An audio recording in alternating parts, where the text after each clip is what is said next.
Hey guys, tonight we begin with something special. Before we step into tonight's story, take a second to like this video and subscribe, so these mysteries can reach others in your family too. And in the comments, tell me your location and the exact time you're watching this. It's always fascinating to see where you're tuning in from, almost like tiny lights glowing on a map across the world. Now, imagine those lights fading, replaced by fog. Imagine a river that never slept. That was life on the Mississippi. And if you were one of the men on a riverboat crew, every whistle, every shudder of the engine, every bend in the water wasn't just scenery, it was survival. The river was never silent. Even at night, when the banks dissolved into shadow and the sky smothered the water in a thick quilt of grey, the Mississippi spoke. It gurgled, it hissed, it tugged at its banks with the slow, patient violence of a beast that had drowned men long before the riverboats came. And through that voice, another sound cut its way like a blade, the sharp, echoing cry of a steam whistle. For the men who worked aboard the riverboats, that whistle was more than a sound. It was a call to life, to duty, to exhaustion. It could be heard before dawn, when deckhands crawled from their hammocks and rubbed smoke from their eyes, or in the dead of night, when pilots leaned over the wheelhouse searching for shapes in the fog. A whistle meant the engines were awake, and when the engines were awake, no man aboard could rest. The fog thickened along the water, rising off the surface in a damp shroud. Lanterns glowed faintly across the deck, but light dissolved almost immediately into the mist. Somewhere ahead, the banks were lined with willows, but to the crew, they might as well have been walls of cloud. The whistle bellowed again, long and drawn out, as if reminding the crew that they floated not on safety, but on uncertainty. The river gave passage only to those who respected its temper, and the crew knew it.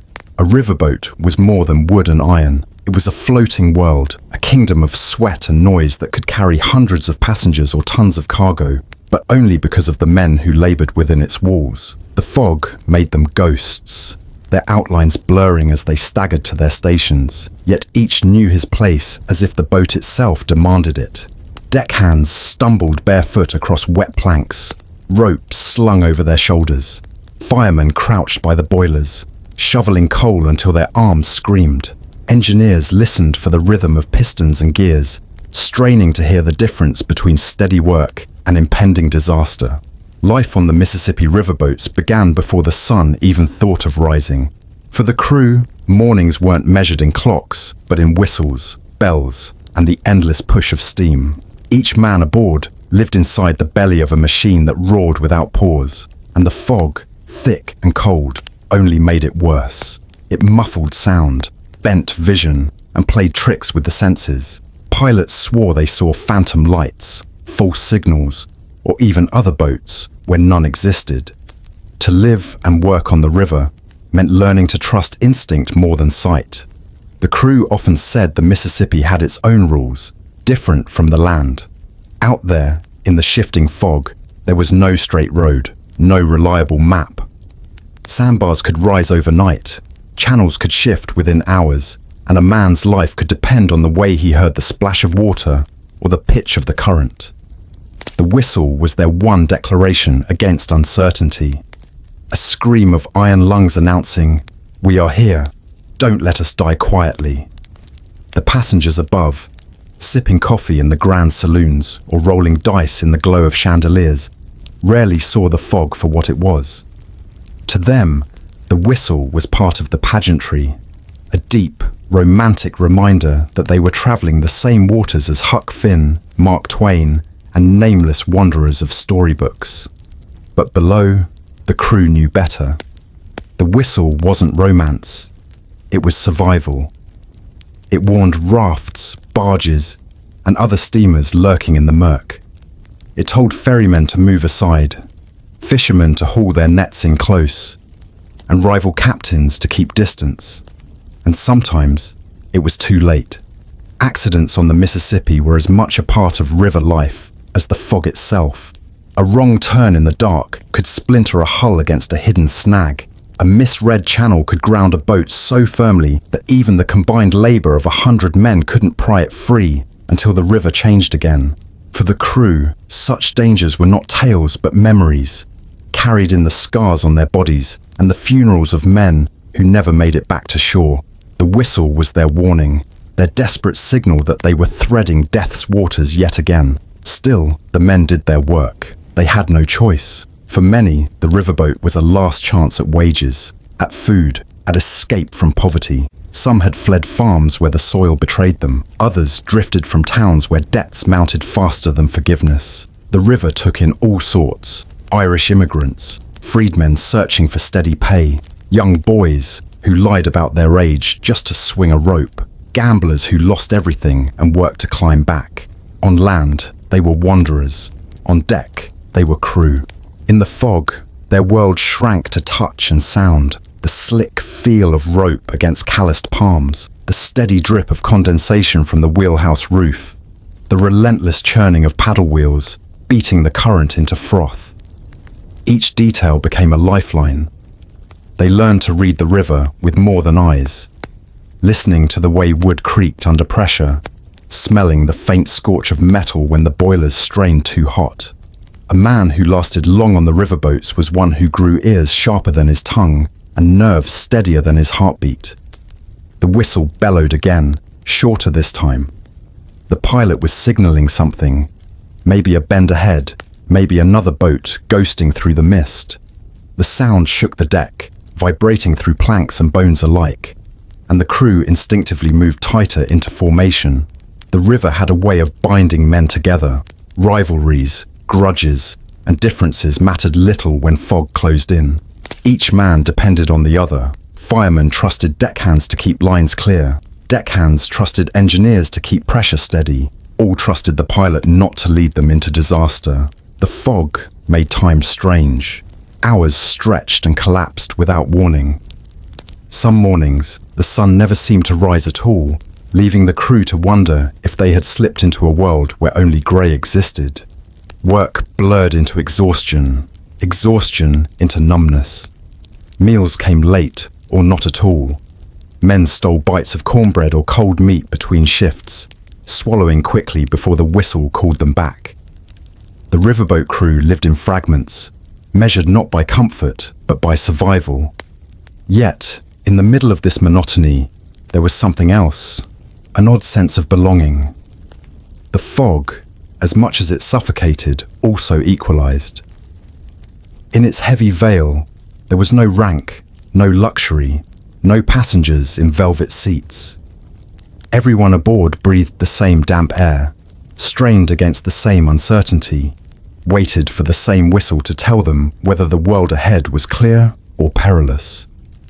The crew, though bruised and weary, found a strange kinship in it. The Mississippi may have owned them, but at least it owned them together. Every whistle was a reminder that life on the river was fragile. A boiler could explode, and the whistle's cry would be the last sound a man heard. A snag could rip through the hull, and the whistle might wail as water rushed in faster than men could bail. Death was never far, and the crew worked knowing that. Still, they rose with each blast of steam, shouldered ropes, shoveled coal, watched the wheel turn, and carried on. The fog lifted slowly, like a curtain drawn back from the stage.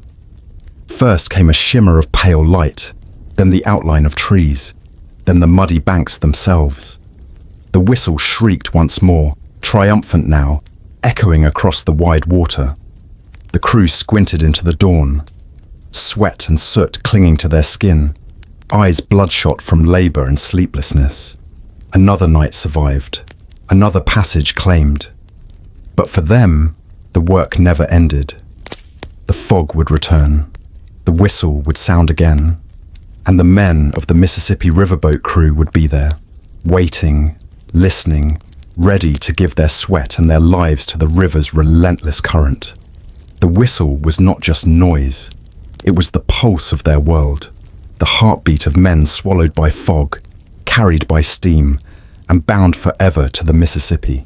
When the fog finally pulled back from the water, what revealed itself was not simply a boat, but a kingdom set adrift upon the veins of America. The Mississippi carried it like a throne on its shoulders. wooden decks stretching into promenades, cabins stacked like palaces, and chimneys exhaling plumes of black smoke that curled heavenward, as if claiming dominion over both river and sky. For passengers, it was spectacle.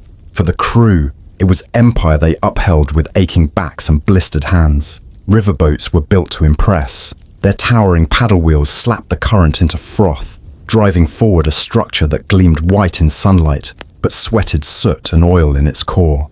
A stranger standing on the shore might believe such vessels were floating theatres, their bright paint and music drifting on the breeze. But those who lived within knew the truth. The kingdom was hollow without its labourers, and every inch of polish above deck was bought with grime below. From the grand saloon at the boat's heart, music spilled nightly. Chandeliers swayed with each turn of the paddle, lighting tables where gentlemen wagered fortunes on cards and dice, and ladies paraded gowns sewn in New Orleans or St. Louis. The air smelled of perfume and tobacco, of whiskey poured freely by stewards whose hands trembled less from service than from exhaustion. Passengers saw only the dream: velvet chairs, polished brass, the illusion that they floated through the wilderness in civilized splendor. Yet for the crew, the dream ended at the saloon doors. Beyond that glow, the boat was a hive. Narrow corridors carried servants balancing trays heavier than their bodies. Deckhands hurried past, ropes biting into their shoulders, sweat dripping onto wooden planks that never seemed dry. Below, firemen bent into the heat of furnaces that roared like living beasts, their faces lit in orange as shovels of coal rang against steel. Engineers crouched beside churning pistons, listening for groans in the iron that might mean disaster.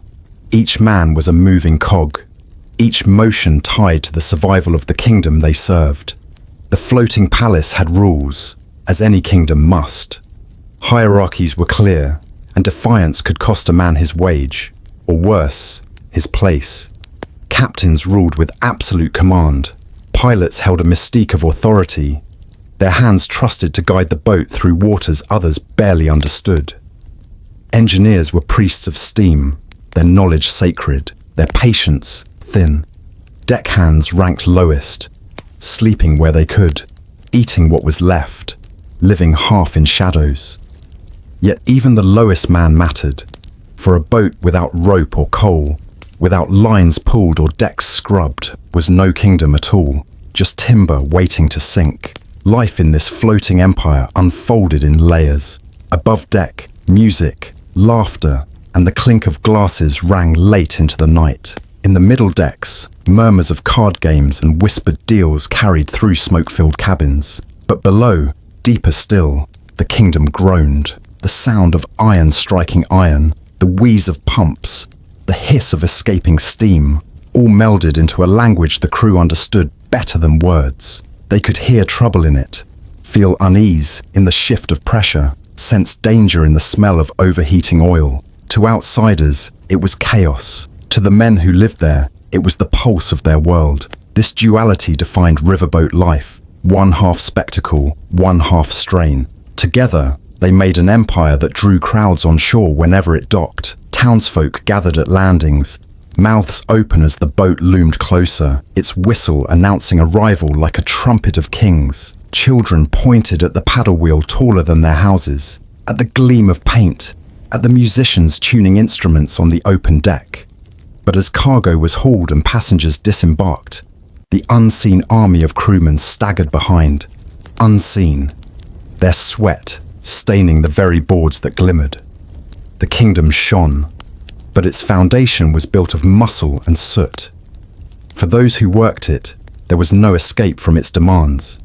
A deckhand might collapse after hours of hauling freight only to be shaken awake when lines needed tying at the next bend. A fireman could shovel coal until his chest heaved like the bellows he served, only to be ordered to shovel more. The kingdom did not pause, because the river never paused. To stop was to drift. To drift was to ground. And to ground was to risk ruin. The floating kingdom was as restless as the water beneath it. Still, men stayed. Why? Because kingdoms promised reward, even if meager. Wages, though thin, meant food for families on shore. Meals, however rough, filled empty stomachs, and for some, the boat offered escape, a chance to vanish from debts, lawmen, or the hunger of failed farms. The river accepted all who could labor. It did not ask questions, only sacrifices. And for men with nowhere else to go, the floating kingdom was at least a place to belong, even if it ruled them harshly. Not all aboard were unwilling subjects. Some found pride in their roles.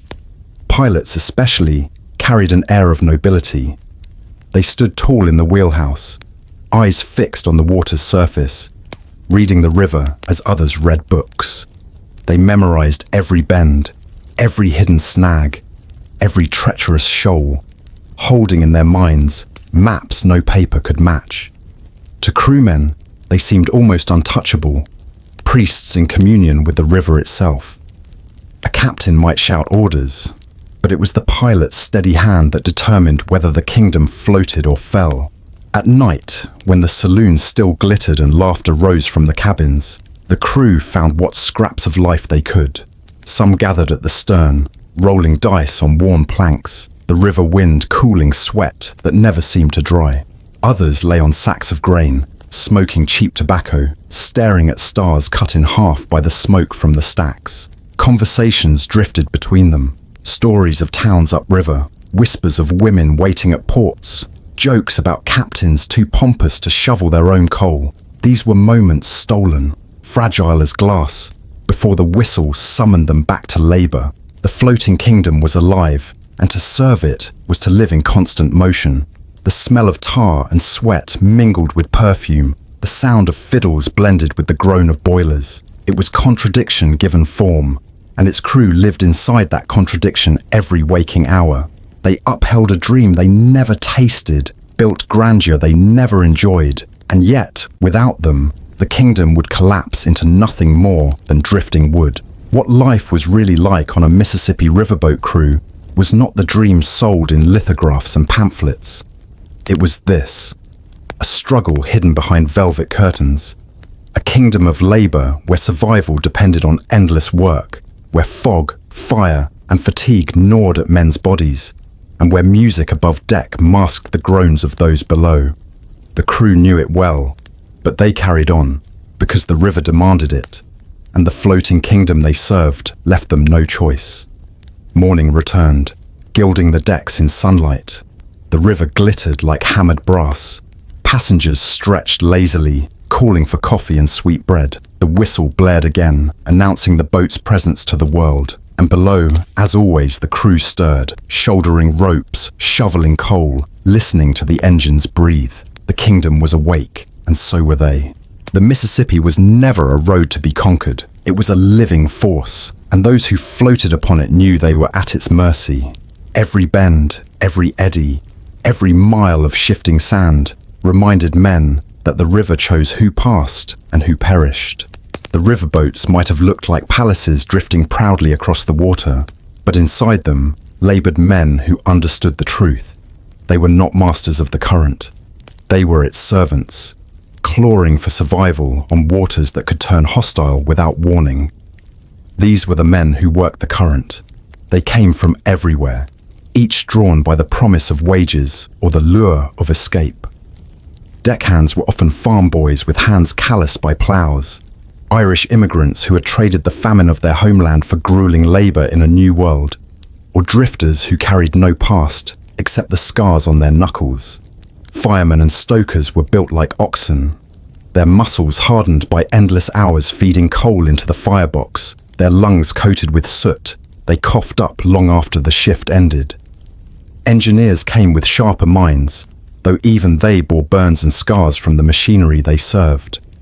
And then there were pilots, men of peculiar skill, revered for their knowledge of the river, but feared for their tempers when their authority was challenged. Each crewman carried his own story, but once aboard, stories mattered little. The river stripped men of names and backgrounds, forging them into roles instead. A deckhand was a back to carry cargo. A fireman was a machine to stoke flames. A pilot was a pair of eyes to read the waters. The current demanded total obedience.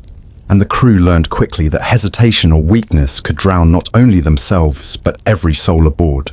Work began with the rising steam. At dawn, deckhands lined the rails, muscles aching as they hauled ropes thicker than their wrists, tying the boat fast against currents that tried to rip it away. Cargo waited at every stop. Barrels of flour, hogsheads of sugar, crates of whiskey, bundles of cotton heavier than 2 men could lift. They carried it all, barefoot or in worn boots slick with mud, sweat dripping into their eyes, shirts sticking to their skin. The work seemed endless, but the river's timetable allowed no pause. Below deck, firemen swung shovels of coal into roaring mouths of iron. The heat scorched them until sweat poured like rain, stinging their eyes, soaking their trousers, burning their hands through ragged gloves.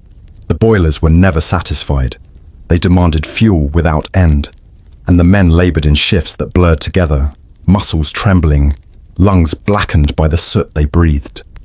Sometimes, in the silence between shovels, they swore they could hear the river laughing at their suffering, mocking their belief that they controlled this floating kingdom.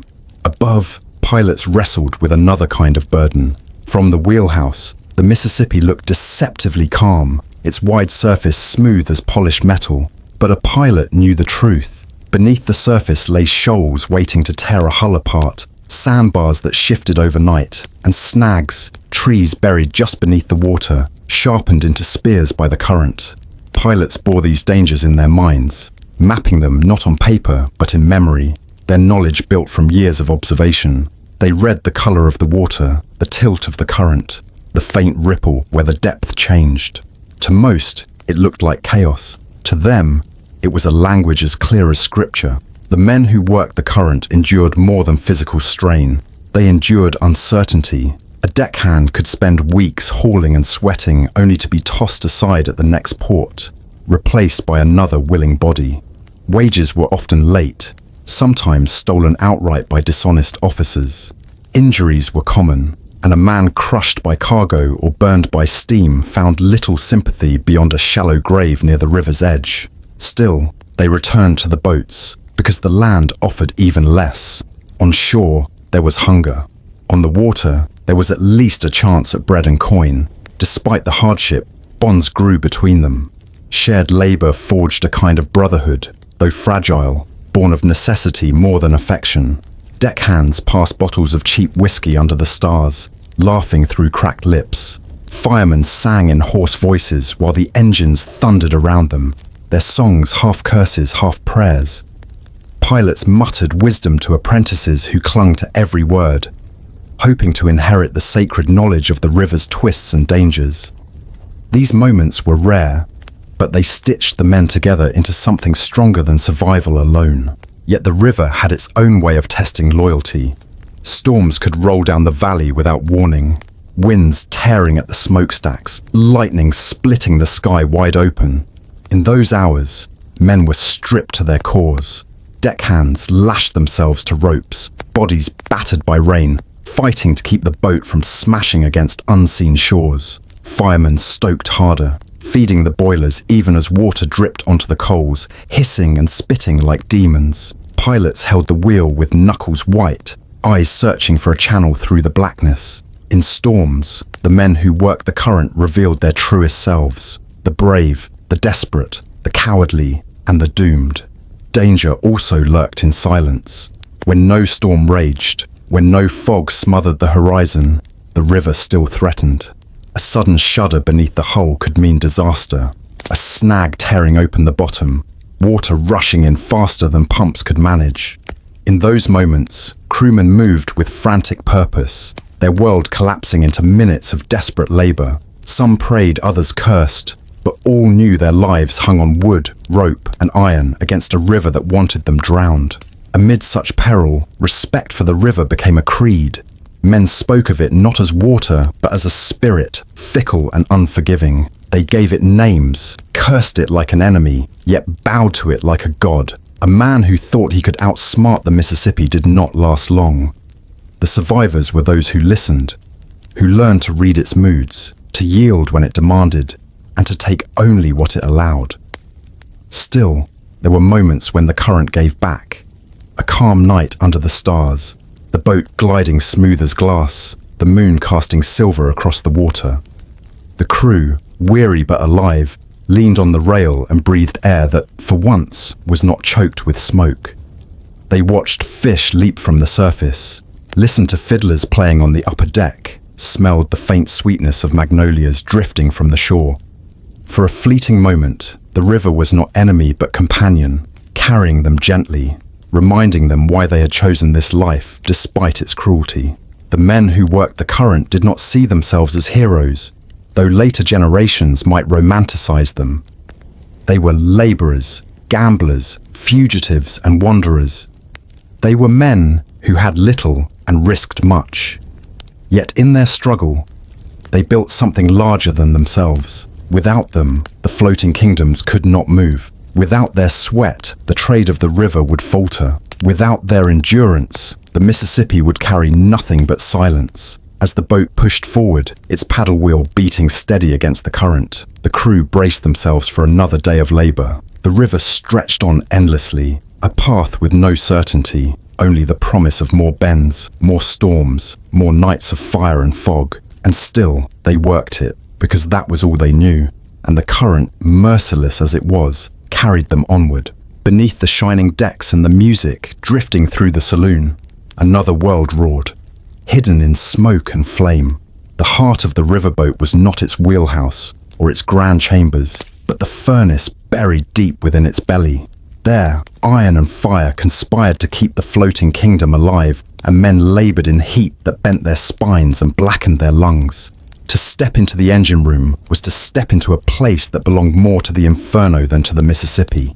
The air struck first. It pressed against the skin like a hand that would not release, heavy and suffocating.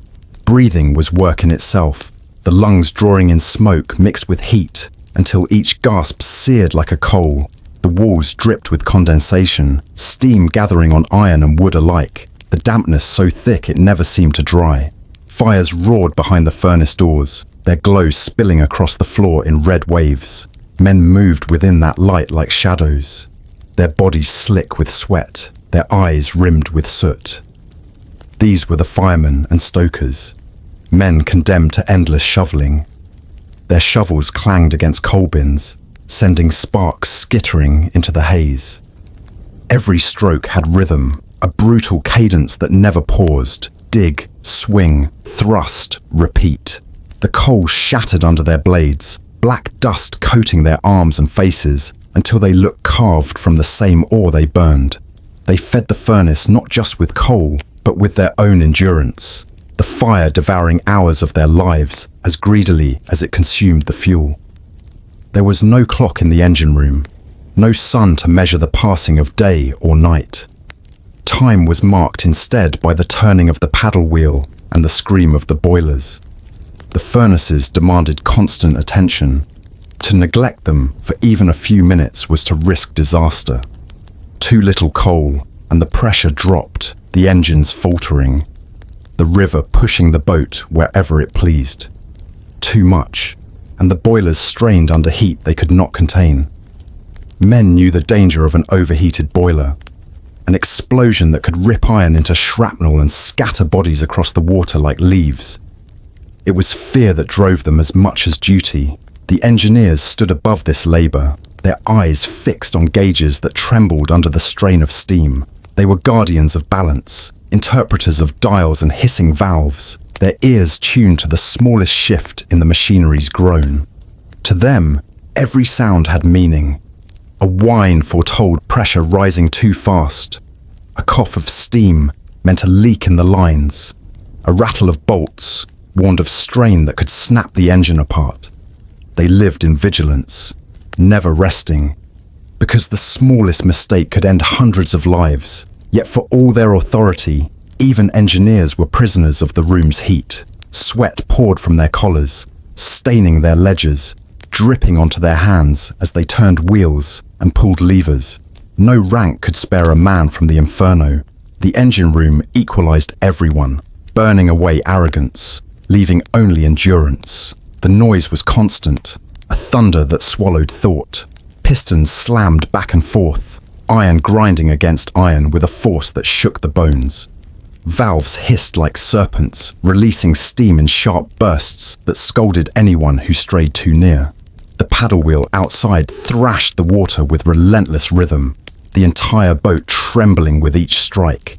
In that din, men learned to communicate with gestures, nods, and shouts so loud they left throats raw. Words dissolved into the roar, but the work carried on because the boat demanded it. Food offered little comfort. Meals for firemen and deckhands were often nothing more than beans, cornbread, or salt pork, eaten quickly with hands still trembling from labor. Sometimes the food was carried down to them. Other times they had to steal moments between shifts to climb to the galley. The taste was secondary. Hunger was the only master. Water, drawn from barrels and gulped warm, barely replaced what they lost in sweat. Men drank until their bellies sloshed, yet thirst never left them. In the engine room, the body broke first. Shirts clung to the skin, soaked through within minutes. Muscles burned, then numbed, then burned again until they felt carved from lead. Fingers blistered from the heat of shovels and ropes. Eyes stung from smoke, blinking against the constant burn.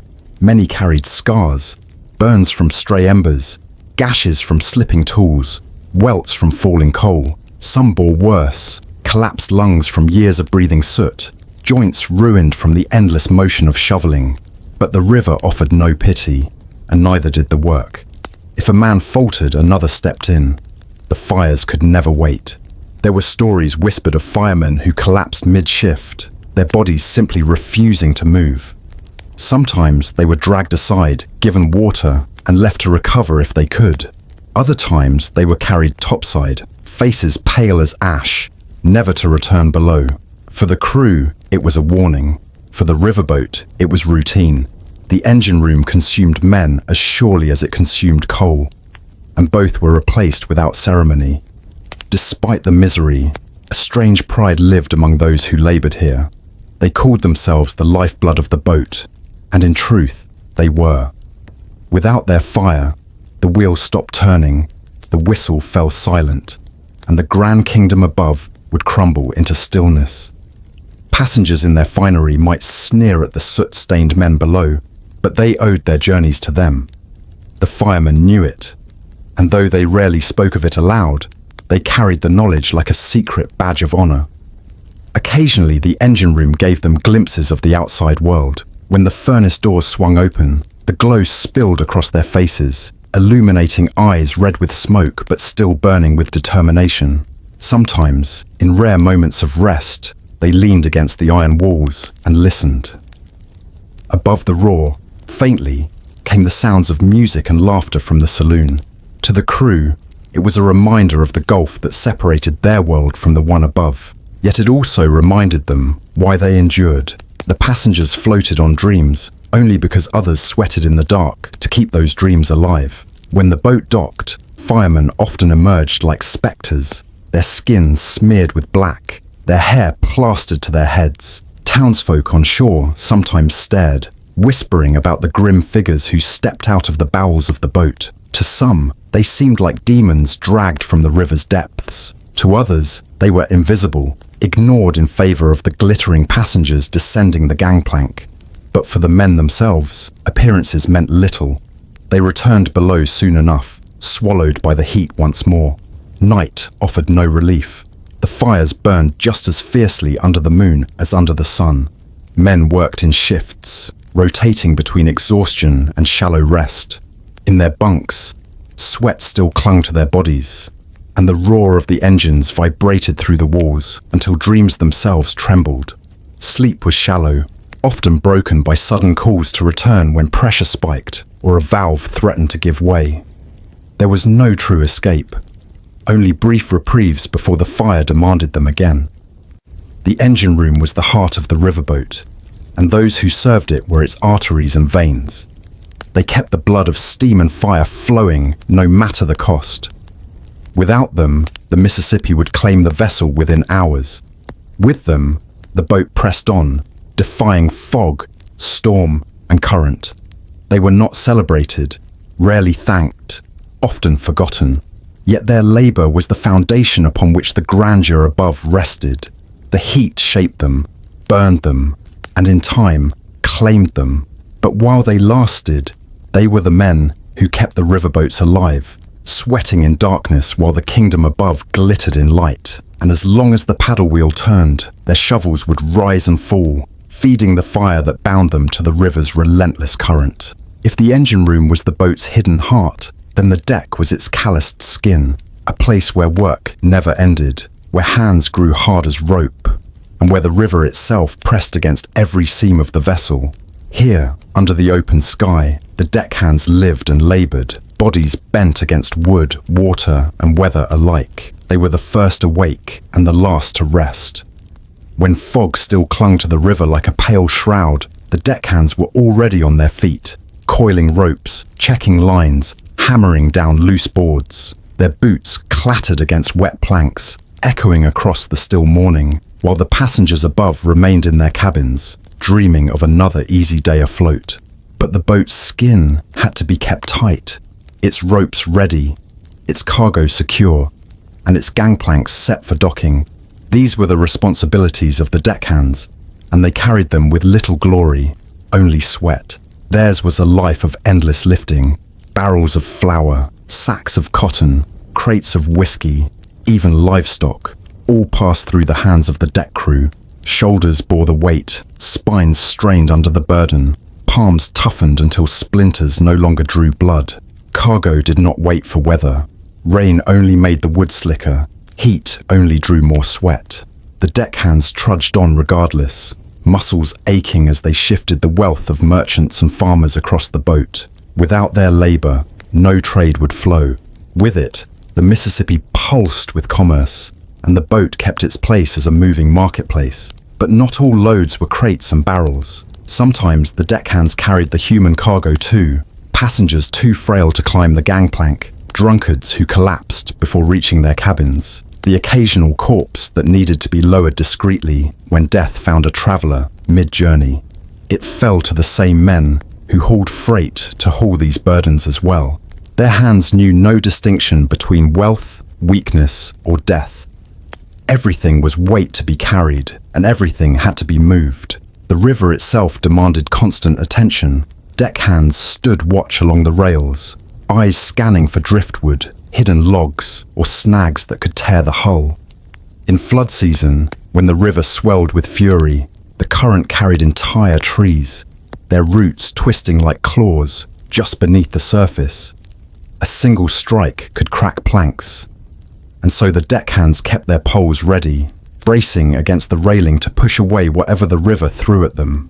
Their labor was a duel with water, an endless vigilance against a force that never tired. When the whistle shrieked and the boat nosed toward a landing, the deckhands became a blur of motion. They leapt ashore with ropes coiled at their waists, boots sinking into mud, shoulders braced as they hauled lines taut against posts. The river fought every docking, tugging the boat away, but the deckhands held fast, muscles straining, shouts echoing across the bank. Passengers might step gracefully down the gangplank once it was secure, but few realized the effort it took to make that landing possible. The crew felt it in their arms, their backs, and in the mud that clung to their trousers. Rope defined their lives. Hemp burned their palms, leaving calluses as permanent as scars. Knots were their language, bowlines, hitches, clove knots, each one tied in darkness, in rain, in the chaos of a docking, fingers moving with instinct. To a deckhand, a bad knot was not just a mistake, it was danger. A loose tie could release 1,000-pound load, crush a man beneath it, or send cargo spilling into the current. Their skill was invisible to those above, but it was mastery forged in necessity, passed hand to hand among the men who rarely wrote their knowledge in books. Their bunks lay near the bow, in cramped quarters that smelled of damp wood and sweat. Mattresses, when they had them, were stuffed with straw that turned musty within weeks. Rats skittered in the corners, bold enough to gnaw on boots or fingers left uncovered. The deckhands slept shoulder to shoulder, the groan of the hull and the slap of water against planks serving as their lullaby. Sleep was rarely long. The river did not care for comfort.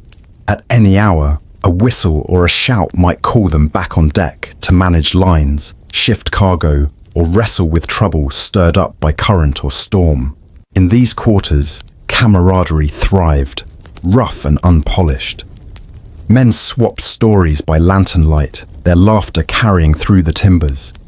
Tales of near drownings, of brawls on distant docks, of fortunes won and lost in river towns. All mingled with curses and songs too coarse for the ears of passengers above. Deckhands bonded in sweat and in bruises. Friendships born less from sentiment than from shared hardship. A man might not trust his fellow with money, but he trusted him with the line that kept the boat from drifting into ruin. That was enough. Yet discipline was never far.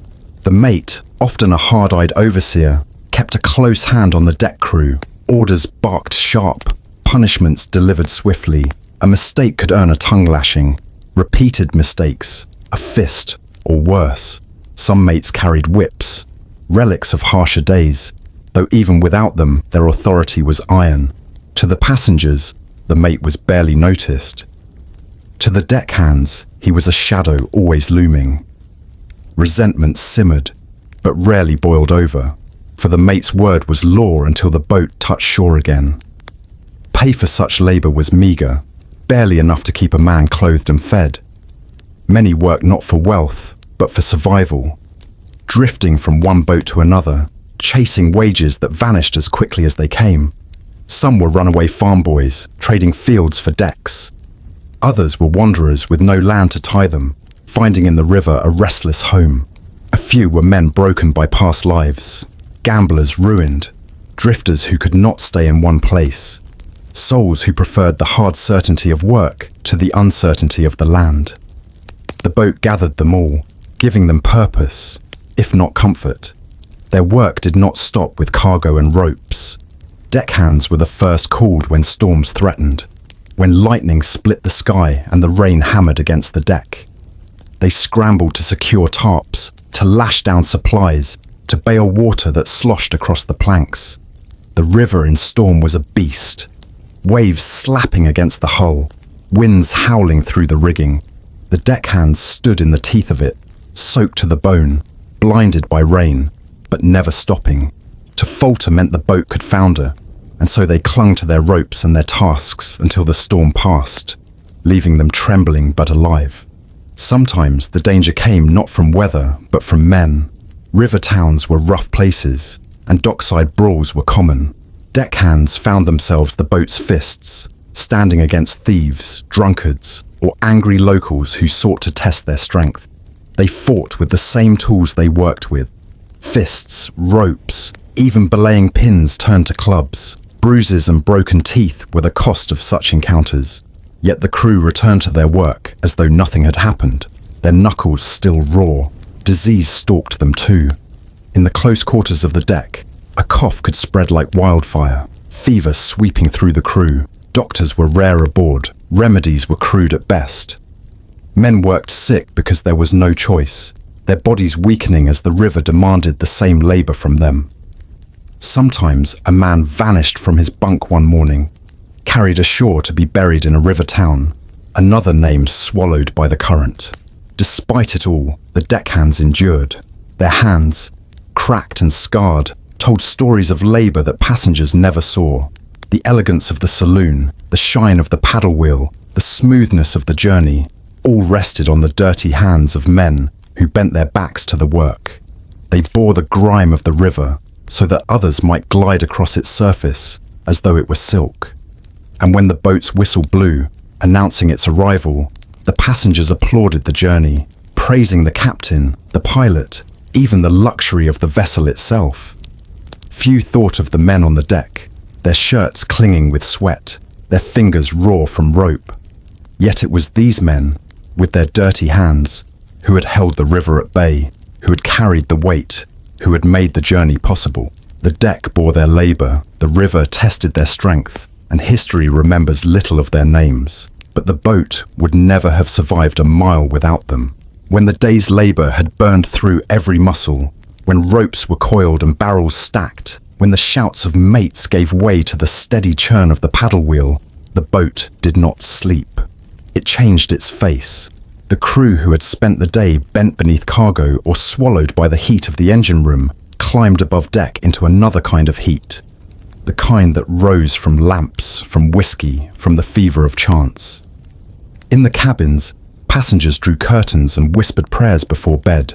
But on the lower decks, in the common rooms, and sometimes out on the open planks beneath a watchful moon, the real night began. Cards slapped against wood, coins clinked together, dice rattled in palms. Smoke curled into the rafters, thick and sour, clinging to clothes and hair. Here, in this restless world of the riverboat, a man could win a week's wages or lose everything in the space of an hour. The deckhands, their palms still blackened with rope burns, sat beside firemen with shirts stained in coal dust. Pilots, mates, even cooks would drift into the circle of light, drawn as much by companionship as by the lure of gambling. A battered deck of cards was enough to gather a crowd, enough to make the hours slip by faster than the slow grind of the wheel against the river's current. The men played for nickels, for quarters, sometimes for nothing more than pride, but always with the intensity of men who lived too close to danger to take anything lightly. The whiskey flowed as freely as the cards. Barrels tapped at the beginning of the voyage were quickly drained, their contents ladled into tin cups or cracked glasses. The liquor was rough, often watered down, sometimes cut with whatever cheap filler the cellar had managed to mix in before handing it off to the boat. But to tired men, it burned warm in the throat, it numbed the ache of their backs, and it loosened their tongues until the room swelled with laughter, curses, and songs. A bottle could turn enemies into friends, or friends into brawlers within the span of an evening. The rituals of these nights were familiar. Someone would shuffle, slow and deliberate, bending cards already soft from use. A circle would form around the table, men leaning forward, elbows braced, their eyes sharp as blades. Bets were whispered, then shouted, then slammed down with coins that rang across the wood. And always there was the silence that fell when the last card turned, the breath held, the groans or cries that followed. For those few seconds, everything else, the sweat of the day, the weight of the river, even the thought of tomorrow, vanished. Not all games stayed friendly. The Mississippi was filled with men who carried grudges as easily as they carried knives. A hand played too quickly, a pot taken too often, and suspicion stirred like silt in the water. Cheaters were common, sharp-eyed travelers who made their living preying on the weary crews. Sometimes they left with pockets full, sometimes with black eyes or worse. Deckhands had little patience for trickery, and a knife drawn under the table was no stranger to the night. Blood had been spilled on the planks over nothing more than a deck of cards and a bottle half drained. Yet danger only sharpened the thrill. For men whose daylight hours were nothing but toil, these nights were their rebellion against the endless weight of labor. A coin flipped across the table carried the illusion of freedom, the hope that chance might give what the river never would.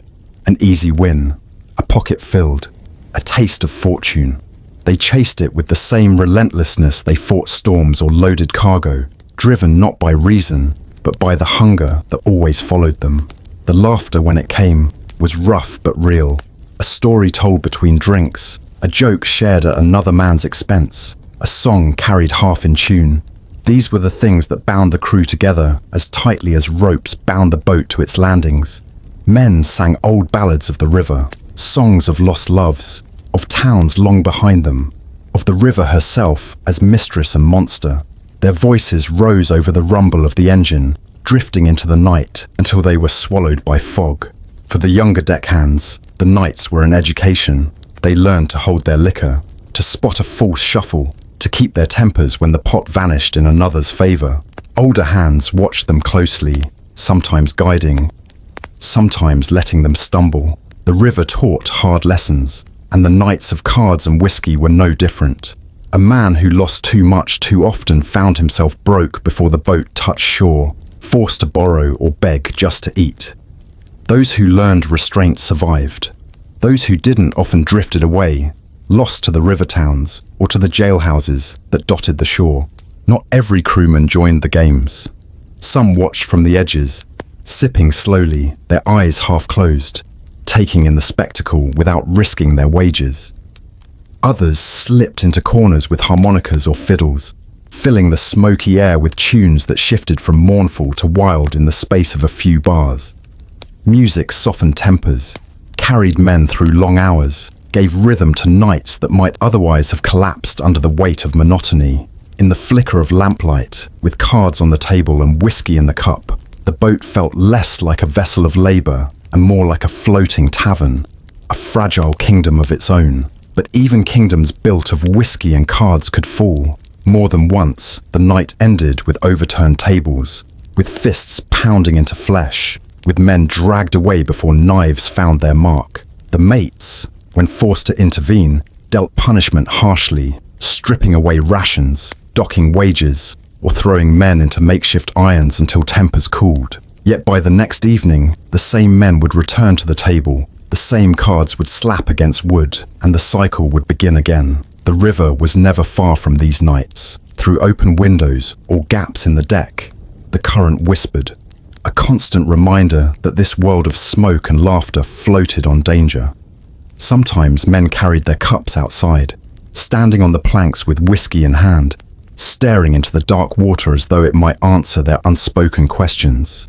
The moon lit the river silver, the paddle wheel churned it white, and the men drank to the mystery of it all, their voices falling quiet as the night deepened. There were moments of tenderness too, fleeting and fragile.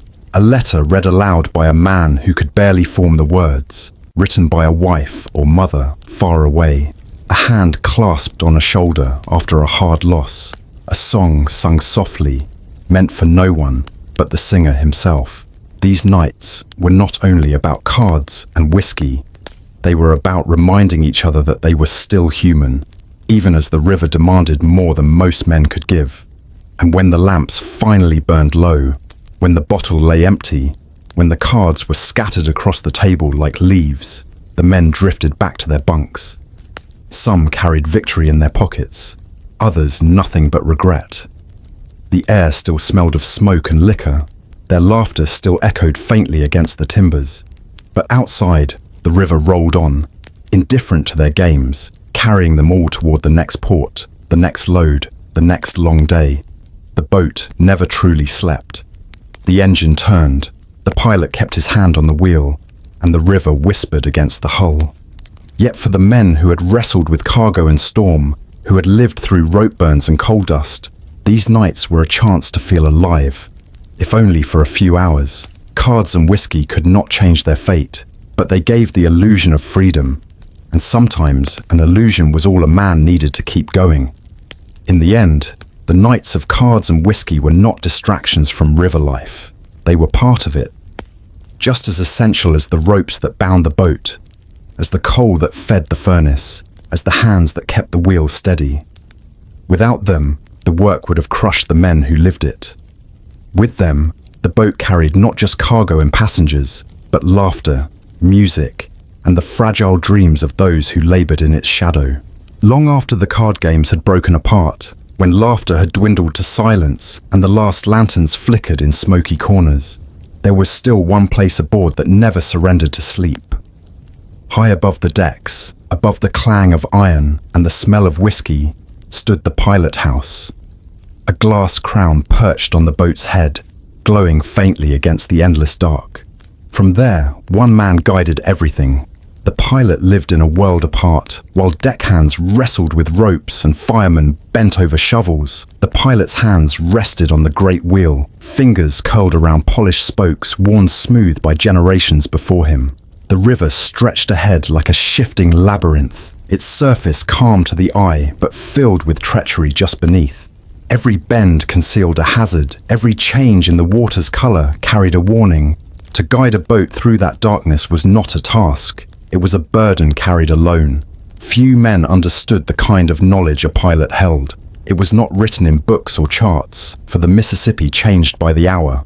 A sandbar that had been safe in spring could rise treacherously by autumn. A channel deep enough one week could vanish under a curtain of driftwood the next. To survive, a pilot memorized the river as though it were a living creature. He learned the bends, the currents, the faint shift in water that betrayed a hidden snag. By day, he marked the shoreline against his memory. By night, he read the river by feel, listening to the wheel, sensing the push of current against the hull like a blind man reading Braille. The crew below might curse their endless toil, but they did so knowing the boat moved forward only because the pilot kept it alive. A mistake at the wheel was not just error, it was catastrophe. A single wrong turn could drive the hull into a sandbar, stranding boat and cargo alike. Worse still, a hidden snag could rip open the timbers, sending men scrambling for their lives as water filled the decks. That weight pressed silently on the pilot's shoulders every mile, every minute, without relief. He did not carry it in silence, though. Often his voice cut down from the pilot house, carried through brass speaking tubes or shouted through open windows. Commands to the engine room, signals to the mates. "Ease her! Hold her steady! Back full!"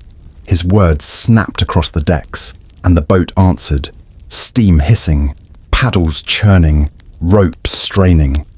The crew might grumble at the orders of mates, but the pilot's commands were treated with something closer to reverence. They knew his judgment was the thin line between life and ruin.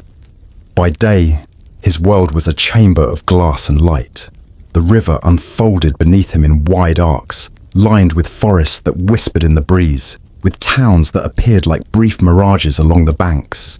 He stood tall at the wheel, sweat beading on his brow in the summer heat, eyes never leaving the water. His hands adjusted constantly, small movements that seemed casual but carried the weight of survival. Visitors sometimes climbed to watch, marveling at how calm he seemed, as though he merely steered a carriage along a country road. But beneath that calm, every nerve was alive, tuned to the river's shifting moods. At night, the river changed into something far more sinister. Fog crept across its surface, wrapping the pilot house in a pale veil. The lamps lit only a small circle ahead, beyond which everything dissolved into darkness. The current whispered of dangers unseen, and the boat's timbers groaned as though warning of what lay ahead. The pilot kept his eyes on faint glimmers. A star reflected in water, the silhouette of a tree against the moon, markers only he could interpret. The crew slept uneasily in their bunks, but the pilot did not rest. His body swayed with the wheel, his mind locked on the current, as though he could hear the voice of the river calling him onward. It was a lonely life. Though he lived among the crew, the pilot was apart from them. His quarters were separate, his meals taken at different hours, his friendships scarce. The distance was not pride, but necessity. No man could afford distraction when holding the fate of a boat in his hands. The laughter of card games, the warmth of whiskey, the songs echoing across the decks, all reached his ears faintly, like reminders of a world he could never fully share. And yet, for many pilots, the river itself became their companion. They spoke of it as though it were alive, a creature that shifted moods, sometimes merciful, sometimes cruel. They claimed to feel its changes in their bones, when a storm was coming, when the current turned wild, when a hidden snag waited in the next bend. Some men swore the river whispered to them in the dark, its voice carried in the slap of water against the hull. They listened, learned, obeyed, and in return the river allowed them passage. Training a pilot was a ritual of endurance. A young apprentice might spend years shadowing a master, memorizing the river bend by bend. He would stand silently at the pilot's side, eyes fixed on the water, repeating the landmarks until they burned into his mind. See that cottonwood leaning on the west bank? Below it, there's a bar that'll catch your hull if you're careless. Watch how the current wrinkles there. That's a snag just under. The lessons went on day after day, night after night, until the apprentice knew not just the river as it was, but the river as it could become. Only then, after years of silent study, would he be trusted to place his hands on the wheel. The respect a pilot commanded was immense, even among hardened crew. Passengers treated him with awe, seeing in him the very image of command. Townsmen nodded when he passed through, recognizing that he carried knowledge no land dweller could ever hope to grasp. Among the crew, his word carried weight, second only to the captain's, and sometimes even greater, for the captain might handle the business of the voyage, but it was the pilot who held the boat's life in his grip. But with respect came temptation. Pilots were sometimes courted by gamblers and smugglers, men who offered bribes for a slower run or for a boat to dock at a hidden landing. Some resisted, guarding their honor as fiercely as they guarded the boat. Others bent, lured by easy money, by the promise of a pocket filled without labor. Those who fell too far often vanished, dismissed quietly, and left to wander the docks, their once great reputations drowned in the same river they had once commanded. The strain of the life weighed heavily. Pilots aged quickly, their eyes dimming from years of staring into glare and fog, their hands stiffening from endless hours at the wheel. Many carried nerves stretched thin, their tempers frayed by sleepless nights and constant fear. Some turned to whiskey as heavily as the deckhands, though theirs was not the whiskey of camaraderie, but of solitude, a dulling of the endless call they could never escape. Yet even with the weight, most could not walk away. The river bound them as tightly as ropes bound the cargo. When they stood ashore, they felt restless, uneasy, as though the ground itself betrayed them. Only the wheel beneath their hands, only the sound of the paddle behind them, gave them peace. It was said that once the river called a man to be a pilot, he belonged to it forever. And so each night, as the crew dozed in bunks, as passengers dreamed in comfort, as the current whispered through fog, the pilot stood alone in his crown of glass. His hands guided the wheel, his eyes searched the dark, his heart carried the weight of all aboard. The river spoke to him in silence, and he answered without words, shaping the fate of boat and men alike with every turn of the wheel. It was not glory that defined him, nor wealth, nor even freedom. It was duty, to the crew who trusted him, to the boat that lived beneath him, to the river that demanded respect. The call of the river pilot was not a voice heard by all, but once it entered a man's soul, it never released him. And so the boat pressed forward, mile by mile, bend by bend, under the watch of the one man who knew its every secret. The crew might toil, the passengers might feast or gamble, but it was the pilot who carried them all through the night. His call was not to power or pleasure, but to the endless, shifting river, and he answered it every hour, every mile, until the current itself took him home. Beneath the wheel's careful hands and the river's endless pull, another world beat like the heart of the vessel, down where daylight seldom reached, where the heat pressed against the skin like an iron hand. The engines devoured coal and wood with the hunger of a living beast. The pilot might hold the fate of the boat in his grasp, but it was here, in the sweltering belly, that the journey was kept alive. Without fire, without smoke, the Mississippi would reclaim every inch of progress in a matter of minutes. The firebox door opened with a metallic shriek, flooding the dim chamber with a burst of orange light. Sparks flew out like angry insects before dying in the damp air. A man bent low, shovel in hand, and heaved another load of fuel into the roaring mouth. His shirt clung to him, drenched in sweat, his face streaked black with soot until only his eyes remained visible, glowing like coals themselves. He staggered back, wiped his brow with a filthy sleeve, and prepared the next shovelful. This was the rhythm of the firemen, a dance with the furnace that never ended. Above them, the deckhands cursed and the mates barked orders, but none of it reached the engine room clearly. Down here, the soundscape was different, the steady pounding of pistons, the hiss of steam escaping valves, the dull thump of the paddle wheel turning with each surge of pressure. The air shook with it. Every bone felt the vibration. Men worked in an atmosphere so thick with smoke and heat that lungs burned after a few hours. Eyes watered constantly, and the taste of ash settled permanently on the tongue. They called it sweating your bones out, and that was no exaggeration. Shirts turned to rags after a week, boots cracked from heat, and men left their shifts dripping as though dragged from the river itself. It was dangerous work too. A slip with the shovel could cost a man his balance. Too close to the furnace, and a body might be burned raw before anyone could pull him away. Boiler explosions haunted every crew, sudden, deafening disasters that tore a vessel apart in seconds, flinging men and iron into the river. Every fireman shoveled with that thought in the back of his mind. One wrong build-up of pressure, one overlooked gauge, and all their lives might end in flame. Yet they kept feeding the beast. They had to. Each scoop into the firebox translated into forward motion, into wages earned, into survival. The pilot's commands rang down through the brass tubes. More steam, or hold her steady. And the engineers relayed the order with a twist of a valve, a nod to the sweating men.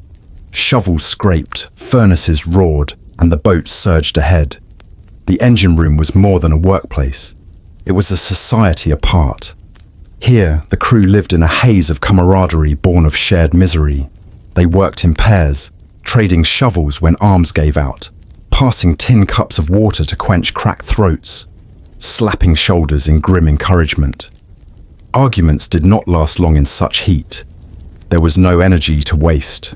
Rivalries dissolved in the face of fire, because each man relied on the next to keep the boat alive. Some tried to ease the burden with songs. Hoarse voices rose above the clanging, strange melodies echoing against iron walls.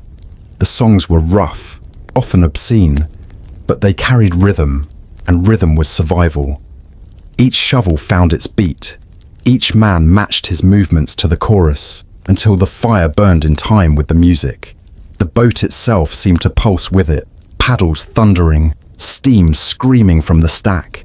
And then there was the smoke. It rose endlessly, curling out of the stacks above, but down here it clung stubbornly to the air, seeping into lungs, painting the ceiling black.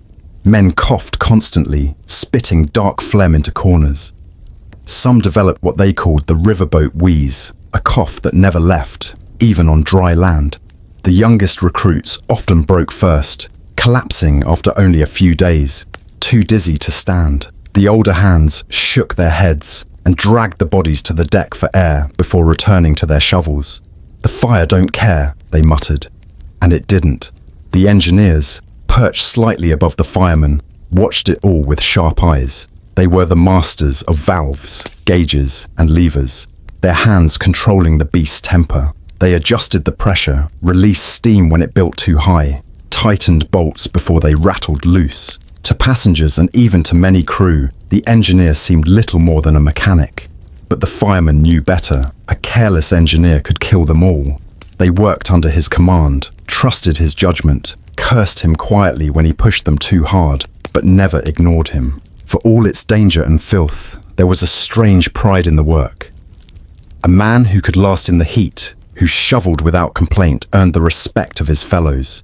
He was known as a stoker worth his salt, one who kept the beast alive no matter how she roared. Some men boasted scars from burns, treating them like badges of honor. Others joked that their skin had been cooked through, that they would never feel the winter's chill again. There was truth to it. Once a man served long enough in the fire's embrace, the cold air of the open deck felt almost alien, too clean, too sharp for lungs used to smoke. The life took years off them. Faces aged quickly, hair turned grey with soot long before its time. Hands grew calloused until they seemed made of wood. Many firemen never rose above their station. The job broke them early, left them too worn to climb the ladder of crew ranks. But some endured, earned promotion to engineer, escaped the worst of the heat, and gained a little authority. For those few, the years of sweat and smoke had been the price of survival. Meanwhile, above the engine room, the signs of their labor were written in the boat itself. The tall smokestacks poured black plumes across the sky, visible for miles, announcing the boat's passage long before her whistle blew. Passengers dined in glittering saloons, unaware that the roast on their plates and the music in their ears depended on half-naked men laboring below. The glitter and grace of river travel floated on a foundation of fire. Without the smoke, there was no splendor. Every so often, the firemen stumbled topside for air. They emerged like ghosts, blackened and coughing, eyes squinting against daylight. Passengers sometimes recoiled at the sight. these figures who looked more like chimney sweeps than sailors. But the crew knew. Those were the men who kept the Mississippi at bay, who fed the beast that carried them all. Their appearance was not shame, but testament. Then, after a few gulps of air, they vanished below again, swallowed by the furnace's glow. The danger never truly slept. Stories haunted the river of boats, split apart by exploding boilers, of crews boiled alive in bursts of steam, of fireboxes that roared too hot until the iron cracked. Every fireman carried those tales in his mind, but he shoveled on because the river offered no pause. The boat had to move, the cargo had to reach its port, and the passengers demanded their glittering voyage. Smoke was the price of the Mississippi, and men paid it with their lungs, their sweat, their years. And so the boat pressed forward, elegant above, brutal below, the rhythm of cards and laughter on one deck, the steady hand of the pilot above, and deep in the belly, the endless scrape of shovels and the roar of flame. Steam, sweat, and smoke bound it all together. The river demanded it, and the crew answered, one shovelful at a time, until the night broke into dawn, and the stacks poured another black signal into the sky. The smoke that curled from the stacks was never only the mark of firemen's labor. To those who watched the river's wide expanse, it was also a challenge, a signature written in black against the pale sky. Every steamboat announced itself not just by whistle, but by the trail it left behind. And on the Mississippi, trails meant rivals. For every boat pushing south with cotton piled high, another churned north with barrels of flour or whiskey, and between them brewed a competition older than any schedule. The river had no lanes, no rails, no certainty. What it had was pride. Crews carried it like a second skin. Captains sharpened it into wages, and passengers, sensing the fever, leaned against the rails for a better view. A steamboat was not merely a vessel, it was a living advertisement, and the faster she flew along the current, the greater her legend grew. To the men below deck, rivalry was both curse and thrill. A captain who sighted another boat in the distance would press his engineer for more steam, his fireman for more fuel, and his deckhands for greater speed in their labors. The air tubes carried clip demands downward. Push her, give her everything she's got. And in the engine room, already sweltering, men dug deeper, shovels flying faster, sweat stinging their eyes, as though their bodies themselves could keep the vessel ahead. Every rival encounter meant longer hours, heavier labor, and the gnawing awareness that the river punished mistakes swiftly. Above, passengers cheered. The deck became a theater, every rival boat a dramatic play unfolding across the water. They leaned out, shouted encouragements, waved hats or handkerchiefs in the air, while the pilot squinted against the horizon. A steamboat race was never formally declared. It simply began when two vessels spotted one another and refused to yield. The river became a proving ground, its bends and sandbars testing not only the boat's engines, but the nerve of the men guiding them. Rivalries were not just about speed, though. They were about reputation. To pass another boat was to humiliate her crew, to mark them as sluggish or incompetent. To be passed was an insult that stung for months. Whispered in taverns, repeated by passengers long after the journey ended. Rivalry defined how the world remembered each vessel, whether she was a proud queen of the river or another weary hull coughing smoke in defeat. Crews felt this weight intimately. Deckhands who had just hauled cargo till their shoulders ached were pushed again to clear the decks, tighten the rigging, prepare for the surge. Firemen, already red-eyed from heat, doubled their pace. The pilot's hand on the wheel tightened, every movement a gamble against current and shoal. Each man aboard knew that the contest belonged not only to the captain's pride, but to their collective endurance. Sometimes these races ended in disaster, overheated boilers, forced beyond their limits by captains unwilling to accept second place, burst with catastrophic force. Whole boats split apart, flames leaping into the river, men and passengers alike swallowed by steam and wood.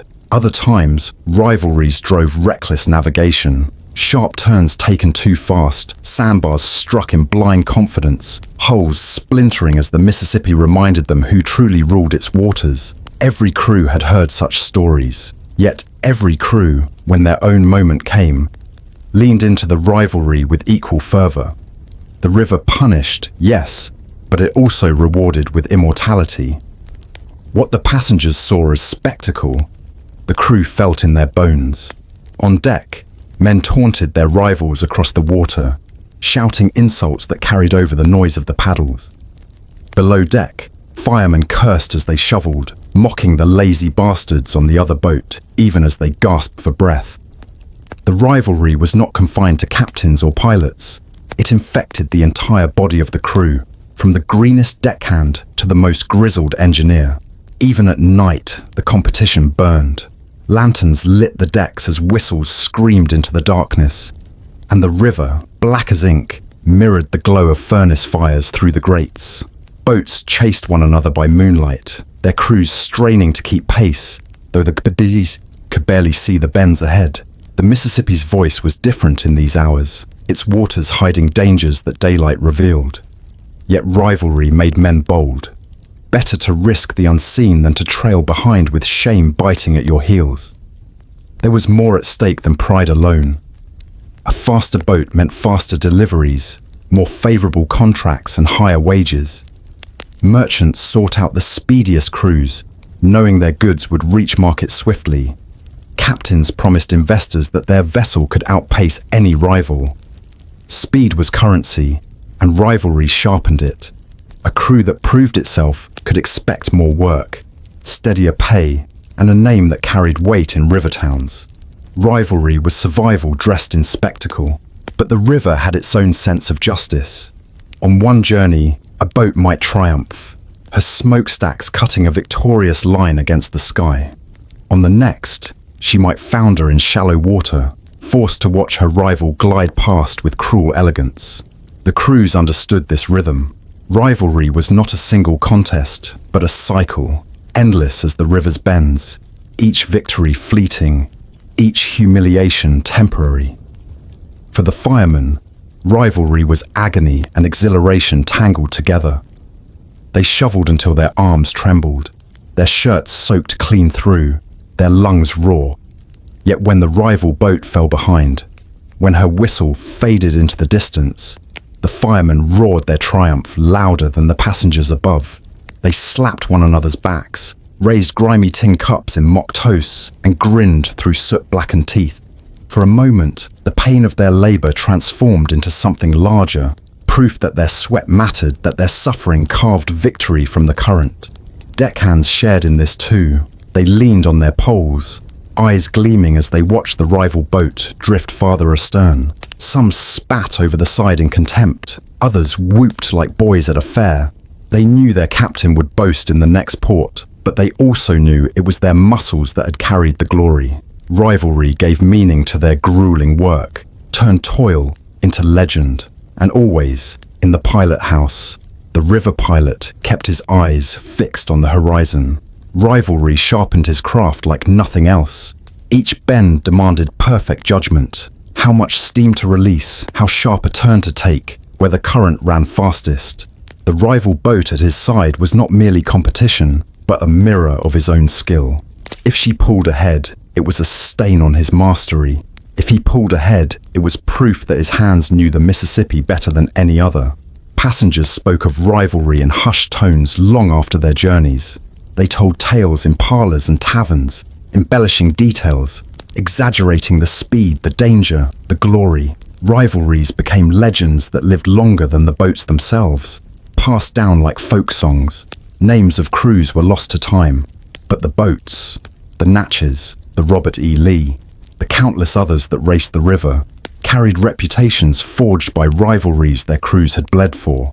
Yet behind the laughter, the boasting, and the pride, there lingered the knowledge of cost. Men broken by exhaustion, lungs ruined by smoke, lives ended in sudden explosions.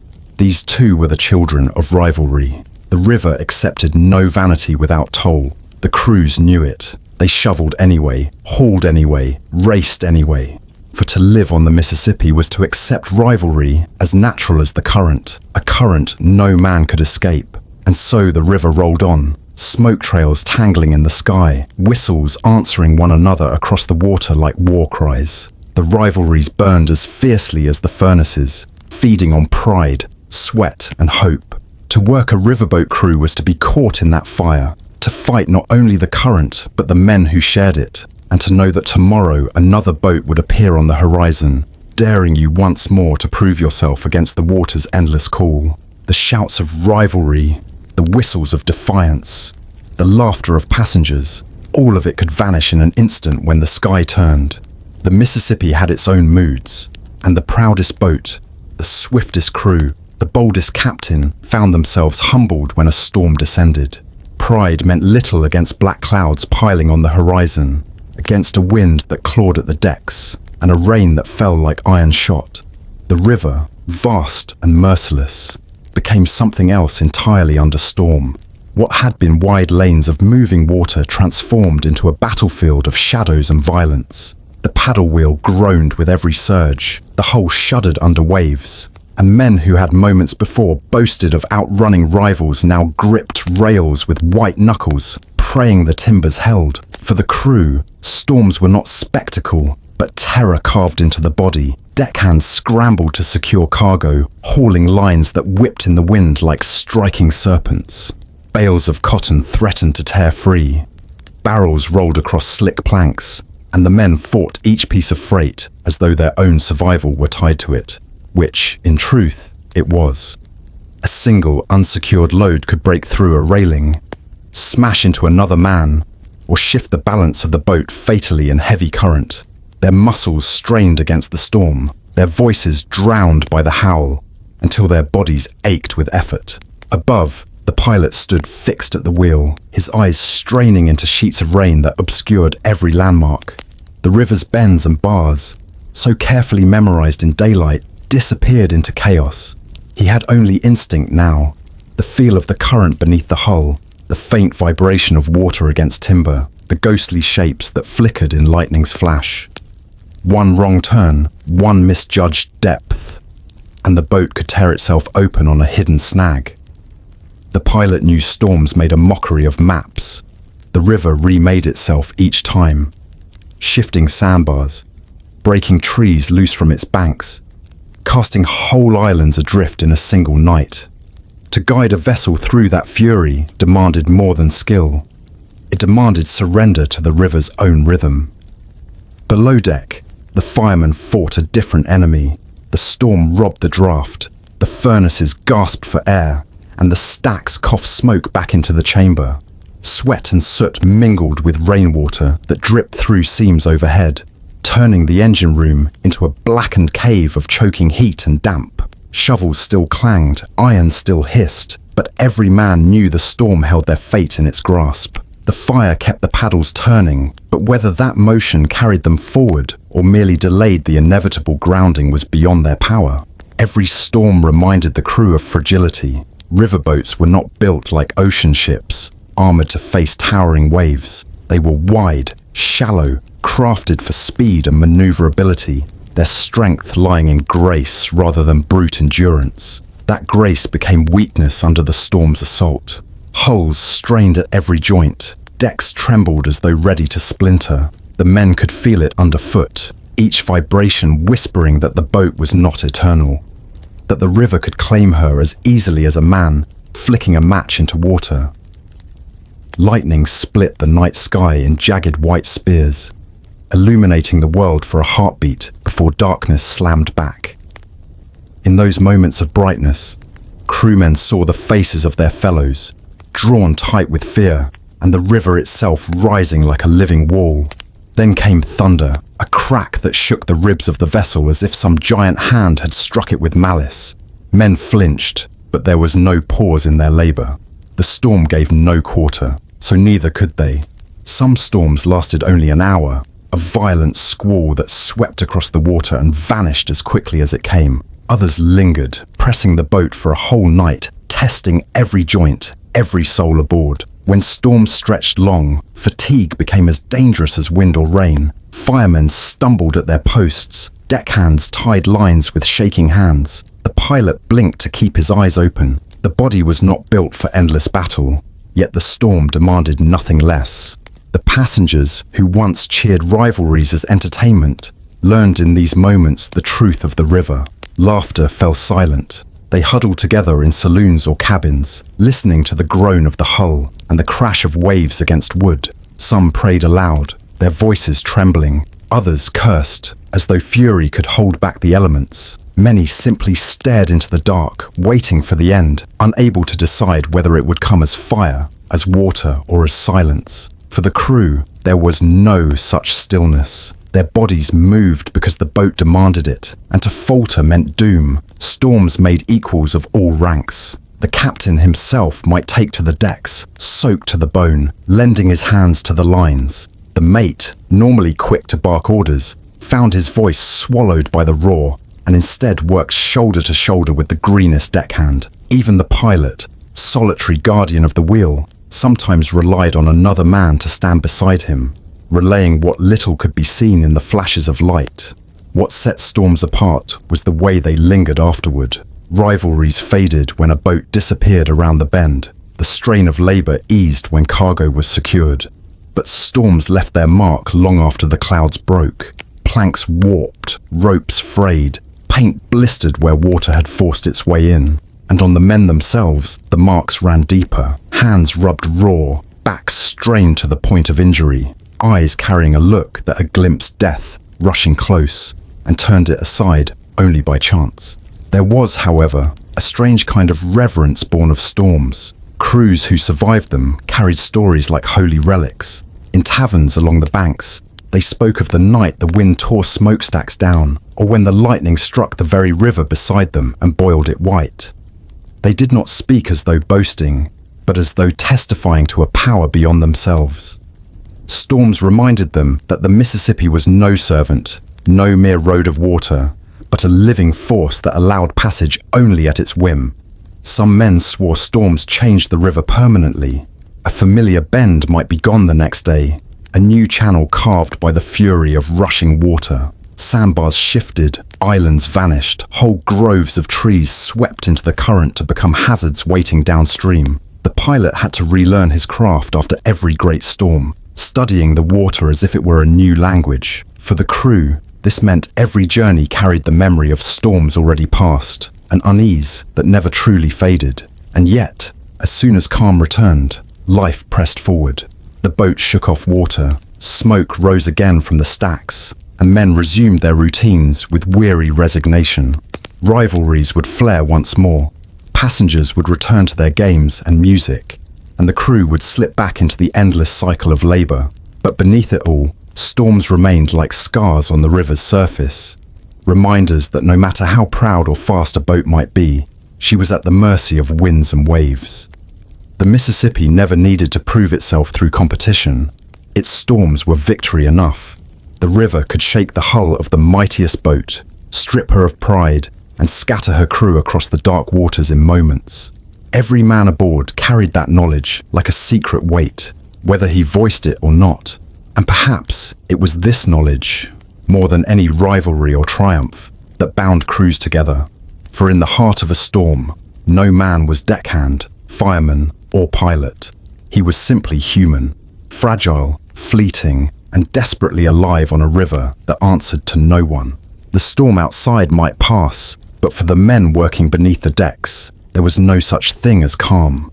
Their world was built of heat, iron, fire, and chance.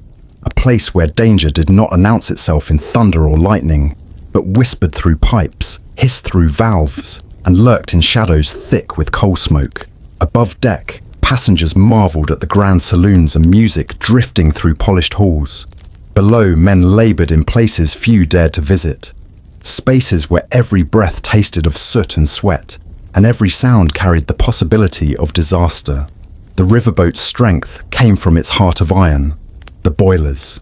They were giants, fed day and night by men with blackened faces, shoveling coal or wood into furnaces that never slept. The Firemen, stripped to their waists, gleamed with sweat as they worked in rhythm, their shovels clanging, their chests heaving in the furnace glow. Their bodies bore the marks of that labour, burns that never fully healed, scars from stray cinders, muscles hardened by endless motion. Few passengers ever saw them, yet it was their toil that drove the paddle wheels and carried the boat against current and time. But every shovelful carried a risk. Boilers were temperamental masters. Too little fuel, and the boat lost speed, drifting helpless in the current. Too much, and pressure built beyond safe limits. Gauges flickered, needles trembled, and men glanced at them with the wary respect one gave to a sleeping predator. A boiler explosion did not give warning enough to flee. It tore through decks in an instant, hurling scalding steam and twisted iron across the crew, like shrapnel from a cannon. Whole boats had vanished in such blasts, leaving nothing but wreckage and silence on the water. Every fireman knew this, yet still they fed the flames, hour after hour, as though bargaining with a beast that might kill them if not appeased. The engineers, men of precision and nerves of steel, moved among the machinery like priests tending an altar. Their ears caught changes others could not hear, a shift in the thrum of pistons, a faint whistle in a valve.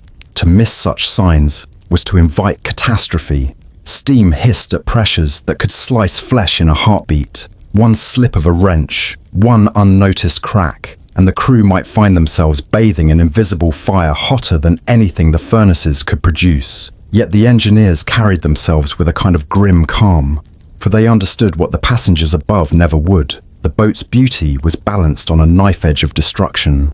Danger below deck did not only come from iron and steam. The cargo itself, stored in dim holds, often hid its own threats. Barrels of spirits leaked, filling the air with fumes that could ignite with a stray spark. Bales of cotton, packed tight and dry, were tinder waiting for a careless lantern. Rats scurried through supplies, gnawing through sacks, spreading disease in a place already choked with damp and filth. Deckhands sent below to check on cargo often worked in silence, their lanterns swinging, the creak of the hull their only company. Some never returned, caught in accidents that swallowed them unseen, remembered only when the boat docked with one fewer man aboard. Flooding was another silent enemy. A small leak, barely noticed in calm weather, could become a torrent under strain. The bilge pumps clattered day and night, coughing out water, their rhythm as vital as the engines above them. Men waded into waist-deep pools in the lowest reaches, patching cracks with tar and boards, their lamps barely holding back the dark. The smell was foul, a mix of oil, rot, and river water that never left their clothes. One slip on those slimy timbers, one fall into water tangled with machinery, and a man could vanish without a cry, his body claimed by the river before his absence was noted. The work bred accidents of every kind, firemen collapsing from heat, hands crushed by gears, feet caught in chains. The surgeons on board, when there was one, dealt more with broken bones and burns than with genteel passengers' ailments. For many crewmen, scars were not marks of bravery, but of survival, proof that they had wrestled with the boat's underbelly and come away still breathing. Some grew fatalistic, convinced their end would come not from rival boats or storms, but from the dark bowels of the vessel itself. And yet, despite the dangers, there was a strange bond among those who laboured below. They shared jokes through smoke, sang rough songs over the clang of shovels, and spoke of the river in tones passengers never heard. To them, the Mississippi was not just a broad highway for trade, but a companion that pressed against the hull, seeping into cracks, always listening. They knew its moods, felt its pressure through iron plates, smelled its presence even in the furnace heat. In the cramped quarters of the boiler deck, friendship meant survival. One man's mistake could doom them all, so trust was forged as strong as iron itself. For passengers, danger was a rumour, spoken in hushed tones when another boat's explosion made the papers, or when smoke belched oddly from stacks. But for the crew, danger was constant, pressed into every action. The fine meals and music above deck were bought with sweat, burns, and fear below. Riverboats were floating palaces on the surface. But beneath they were machines of relentless hunger, demanding labor and sacrifice with every mile. There were moments, too, when danger crossed the boundary between above and below. A boiler room fire that refused to stay contained, smoke choking stairwells and panicked cries echoing through the saloon. Engineers rushing up ladders to shout warnings, passengers stumbling as they realized the grandeur of their voyage rested on fragile machinery barely held in check. In those moments, the truth revealed itself. Riverboats were not symbols of progress untouched by peril. They were gambles, each trip a wager that men and machines could hold together long enough to reach the next port. What made the dangers below deck most insidious was their invisibility. A storm painted its threat across the sky, but here, death came in silence. A hiss, a drip, a faint creak of stressed timber.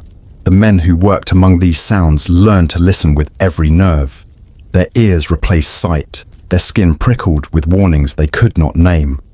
Life became a constant act of vigilance, for even rest could be broken by the hiss of escaping steam or the groan of timbers that should have been still. Yet out of this ceaseless peril came a peculiar pride. Crewmen who braved the furnace heat, the clatter of gears, the stink of bilge, knew they were the ones who truly moved the boat. They were invisible to passengers, forgotten in stories of grand races and fine meals. But without them, the riverboat was nothing but a drifting carcass. Their world was hidden, their dangers unglamorous, but their labor was the heartbeat of every voyage. When the boat docked at night and passengers strolled ashore in fine dress, the men below stumbled into taverns, faces blackened, arms raw, voices hoarse. They drank with the desperation of men who had lived another day in the shadow of death, and their laughter carried a rough edge, the sound of men who mocked danger because it never left their side. For them, life was not lived in glittering saloons, but in the glow of furnaces and the damp of cargo holds. In a space where every creak and hiss could mean the difference between survival and obliteration. The Mississippi, wide and merciless, gave no guarantees, and nowhere was that truth felt more keenly than below deck, where men wrestled daily with fire, steam, and shadow. Their lives, often cut short, were written not in headlines or songs, but in scars and soot, in hands that bore the memory of shovels and ropes, in lungs that carried smoke long after the journey ended. They were the unseen guardians of the riverboat, and their dangers were the truest measure of what it meant to crew the great floating palaces of the Mississippi. Not all the weight carried below deck was listed in the captain's ledger. The holds and storage spaces, already dim and dangerous, also became the stage for quieter, darker business. In the corners where the lantern's glow could not reach, boxes were slid beneath tarpaulins, barrels marked with false names, sacks stacked carefully to disguise what they truly held. For all its grandeur above deck, a Mississippi riverboat was as much a creature of shadows as it was of spectacle. Smuggling was no rare accident. It was a steady rhythm woven into the boat's pulse. The river carried commerce, yes, but it also carried hunger, greed, and opportunity. Towns along its banks demanded more than cotton, timber, or passengers. There were men eager for whiskey where law forbade it, gamblers hungry for cards when ordinances banned the game, merchants desperate for cheap tobacco, or plantations willing to pay for enslaved people smuggled past patrols. And the riverboats, with their cargoes piled high and their crews sworn more to survival than virtue, became perfect couriers of the forbidden. A deckhand might be approached by a stranger at the dock, a package slipped into his hands with the promise of a few extra dollars, more than he'd earn in weeks of hauling lines. He rarely asked what lay inside. Questions carried risk, and money spent quickly in taverns soothed whatever unease remained. A barrel might be labelled flour, but smell faintly of spirits, bound for a thirsty settlement where taxes made legal trade impossible. A crate stamped with farm supplies might rattle oddly, carrying pistols meant for men upriver who were preparing for something bloodier than farming. The Mississippi was wide, but its secrets often travelled packed tight inside those vessels that cut through its waters. The crew lived with a dual knowledge. They were not just working men, but also custodians of these shadows. Some turned a blind eye, pretending not to notice the extra cargo slipped aboard in the half-light of dawn. Others took part willingly, drawn by the promise of money that outpaced their official wages. In a world where accidents or explosions could end a life without warning, the thought of a pocket heavy with coins was temptation few could resist. The officers knew as well. Captains swore to the law, but many chose silence when smugglers greased their palms. A man running a boat down the Mississippi had more to fear from creditors than constables. To keep a vessel afloat, debts had to be paid, crews had to be fed, and coal had to be bought. If a shipment of untaxed whiskey or stolen cotton made the difference between ruin and another season on the water, morality rarely weighed heavily in the decision. The river punished idealists as surely as it punished the reckless. Still, smuggling was no open secret. It was a game of shadows, played carefully, for patrol boats and revenue agents prowled the waters as much as gamblers and merchants. At certain bends in the river, where fog lingered thick, the crew might quietly offload crates into skiffs that appeared without lanterns. Hands moved quickly, no words exchanged, the only sounds the splash of oars and the creak of wood. In daylight, the riverboat glided forward as if nothing had changed, while men counted their extra pay in secret, fingers trembling at the thought of discovery. But discovery was always a risk. Revenue officers, tipped off or suspicious, would sometimes board mid-journey. Their boots echoed on polished floors as passengers looked on, curious but safe in their ignorance. Then they descended below, into the heat and shadows, prying open barrels, sniffing sacks, tapping crates. Crewmen held their breath, their eyes fixed straight ahead. A wrong glance, a nervous twitch, could betray more than any hidden cargo. Sometimes bribes worked, folded bills slipping into the inspector's hands. Other times, confiscation came swift, and men vanished into custody, dragged from the boat as it docked. For those caught, punishments were harsh. Fines that ruined a captain, prison cells that ended a deckhand's career, or worse if violence accompanied the trade. Yet even punishment could not still the trade. The Mississippi was too long, its waters touching too many needs. Smuggling was not a crime of greed alone. It was also survival. In small river towns, legal goods were too costly, supply chains too unreliable. A smuggled barrel of tobacco might feed a family for months if sold in pieces. A hidden cask of whiskey could buy loyalty, protection, or a night's relief from a hard world.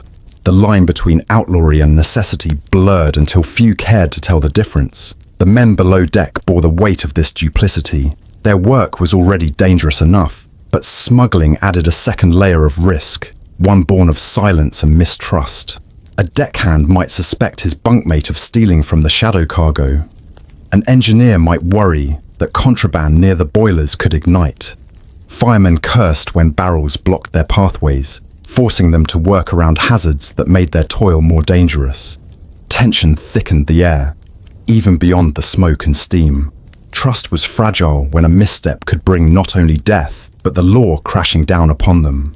Yet for all its risks, smuggling carried its own strange glamour.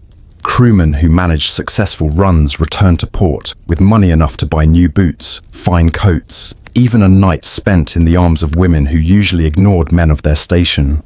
They drank better whiskey, held their heads higher, felt for a brief moment that the river's endless hunger had given them something back. That taste of power, fleeting but sharp, pulled them deeper into the shadows until smuggling became as much a part of their life as hauling lines or feeding the boilers. The river itself seemed complicit, its fog and bends offering cover, its vastness swallowing secrets whole. Legends grew of boats that carried not only goods but fugitives, men running from debts, justice, or chains. Some spoke in hushed tones of captains who smuggled enslaved people northward, hiding them among barrels until they reached safer lands. Others whispered of boats that trafficked men southward, carried against their will to plantations eager for labor. Each tale blurred the river's image further, a highway of commerce, a cradle of culture, and a stage for crime. For the passengers above, the shadows were invisible. They waltzed in grand saloons, raised glasses in glittering light, and admired the river's beauty from broad decks. They did not see the crates tucked in corners, the furtive glances of deckhands, or the tense silences when revenue officers boarded. Their voyage remained one of comfort and marvel, while beneath their feet, men risked everything in games of chance the passengers would never imagine. To live as a riverboat crewman was to live always with contradictions. They worked to keep the vessel moving, yet at times they worked also to conceal what it carried. They served captains who demanded discipline, yet often turned blind eyes to corruption. They feared the river's wrath, yet used its shadows for their own survival. Smuggling was not a separate act, not an intrusion on their lives. It was woven into the very fabric of what it meant to work the river, as constant as the hum of engines or the glow of the furnaces. And when night fell and the boat pressed forward through the dark, those shadows deepened. A crate shifted in the hold. A deckhand slipped quietly across the gangplank, his hands clutching a small bundle. Somewhere upriver, lanterns flickered in response. On the surface, nothing had changed. The music still played, the paddle wheel still churned, but in the unseen corners, lives and fortunes shifted silently, carried along by the current. The Mississippi did not judge. It carried legal cargo and contraband alike, merchants and outlaws, gamblers and innocents. And the crew, caught between necessity and survival, learned that on the river, light and shadow always traveled side by side. The shadows of smuggling, the sweat of the boiler deck, the cries of men straining at lines, all of it was softened, almost concealed by a single thing: music. A riverboat without sound was no riverboat at all. Even in the darkest hours, when fog pressed against the hull and crewmen's nerves frayed thin, some rhythm always lingered in the air. A fiddle scraping out a tune, a banjo plucking through the din, a harmonica weeping into the night. The riverboats carried wealth and sorrow in equal measure, but they also carried song. Above deck, passengers demanded entertainment, and so every evening the saloons filled with melodies that drifted out over the water. Pianos hammered beneath chandeliers. Violins sang through poty, thick air. Brass instruments shone beneath lamplight. Dancers twirled across polished floors, their shoes beating time against the boards as if to outpace the river's current itself. Music made the palaces float not just on water, but on rhythm, on sound, on a promise of joy that belied the danger beneath their feet. Yet the music did not belong to the passengers alone. The crew claimed it as well, in rougher forms and humbler corners. Deckhands sang work songs as they hauled ropes and shifted cargo, voices rising together against the groan of timber and the hiss of steam. Firemen kept their shovels moving to the cadence of a shouted chant, their labor measured out in breathless syllables. Even the engineers hummed low tunes as they tightened bolts or checked gauges, as though melody itself kept the machines in line. In a world where silence could mean disaster, a stalled engine, a burst seam, a watchman asleep at his post, sound became survival. The nights were where the riverboat revealed its truest orchestra. In the grand saloon, wealthy passengers raised glasses as a hired band played ragtime or reels. But in the darker corners of the boat, smaller gatherings formed. A banjo appeared among the deckhands, its strings ringing clear above the churn of the paddle wheel. A harmonica passed from hand to hand, each man coaxing from it a piece of his own story, a tune from a childhood farm, a lament from a lost love, a whistle to cover homesickness that could not be spoken. The music never slept because the river never did. There was power in those melodies. For passengers, music meant escape. It drowned the fear of boiler explosions, distracted from rumors of smuggling or fights below deck. For crewmen, it was endurance, a song shared on a midnight watch, when fog wrapped the boat in eerie silence, kept loneliness at bay.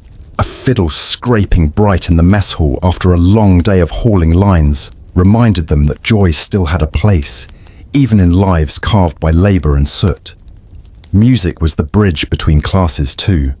A tune drifting from the saloon might be echoed, rougher but heartfelt, on the boiler deck, as though the whole vessel pulsed to the same hidden beat. But not all music was joyous. The river had its darker songs, whispered in blues that travelled from levees and plantations onto the decks of the boats. These were songs of loss, of broken families, of freedom tasted only in melody. Crewmen picked them up, sometimes without knowing their origins, sometimes with full knowledge of the sorrow behind them. A harmonica's wail at midnight could sound less like entertainment and more like confession, the river itself sighing through human lungs. The Mississippi carried not only trade but suffering, and music became its echo, rising unbidden from the throats of those who bore its weight. Gamblers brought their own music too, not always instruments, but the steady slap of cards on tables, the shuffle and rattle of dice, the sudden cheer or curse that punctuated the night. Their games became part of the riverboat's soundtrack, blending with fiddles and laughter, a reminder that fortune's tune could change with a single hand. For some, these sounds were sweeter than any symphony, the music of risk and reward. For others, they were ominous, marking debts that ended in violence when luck ran out. Even the river itself played its role. The paddle wheel thumped a steady bass line. The hull groaned a low harmony, and the wind whistled through rigging like a flute. Together, these sounds mingled with human music until one could not be separated from the other. Passengers might remember the fiddler's bright reel, but the crew remembered how it mingled with the hiss of steam, the crack of wood, the endless heartbeat of the river itself. There were nights when music shielded men from fear. A storm howled outside, rain hammering the decks, lightning slicing the sky, and inside the saloon the band played louder, faster, as though to drown out the chaos. Passengers clung to rhythm as if it were safety itself, their feet pounding the floor in defiance of the storm's fury. Below, firemen sang rough work chants as they shoveled, their voices rising against the thunder. In such moments, music was not mere ornament, it was defiance, the only way to pretend the boat was not one thin slip from ruin. And then there were nights when music betrayed. A fiddler missed a note, a pianist's hands faltered and silence fell, the kind of silence that made men glance nervously toward the engine room, wondering if something had gone wrong. A song that ended too soon left a void the river rushed to fill, reminding everyone how fragile joy truly was. Crewmen feared silence most of all. Where music ceased, danger often began, but it always returned. A new song rose, a fresh rhythm filled the air, and the illusion of safety resumed. Music became the mask the riverboats wore, hiding soot, danger, smuggling, and fear behind a curtain of melody, and the mask worked. Passengers remembered the waltzes, not the sweat of deckhands. They told stories of glittering nights, not of rats in the hold or fires in the boiler. The boats became legends not of labour or peril, but of music, floating palaces where the river sang. For the crew, however, the music carved deeper marks. A simple tune could follow them for years, whistled long after they left the river, echoing in dreams or in the rhythm of their steps. It was a reminder that their lives had been measured not just in miles or cargo, but in sound. The endless interplay of work and melody, danger and laughter, sorrow and song. Some never found silence again, their ears always reaching for the faint thrum of a paddle wheel, the ghost of a banjo string, the cry of a harmonica at midnight. The riverboats never truly slept, and neither did their music. Even when docked, sounds spilled from their decks into quiet towns, drawing crowds who longed to taste the glamour they carried. Children fell asleep to the echo of fiddles drifting across the water. Merchants closed shop while brass blared from saloons, and preachers sighed at the sinful rhythms that lured their flock. Music was not just part of the boats, it was their calling card, their lure, the very essence of their legend. And so the crew lived within it, night after night, their sweat and labour hidden beneath waves of song. They knew that when the music stopped, the truth of the river would roar too loud to bear. Better to keep playing, keep singing, keep dancing until dawn came and the cycle began again. On the Mississippi, music was not entertainment, it was survival. The music carried farther than the paddle wheel's churn. Notes drifted across the dark water, and long before a boat was visible, the towns along the Mississippi could hear it coming. A faint trumpet, a banjo's distant pluck, the rhythm of a piano leaking through river fog. These were signals more powerful than any whistle. They announced not just a vessel, but a world arriving at the river's edge. For the crew, docking was a moment of tension.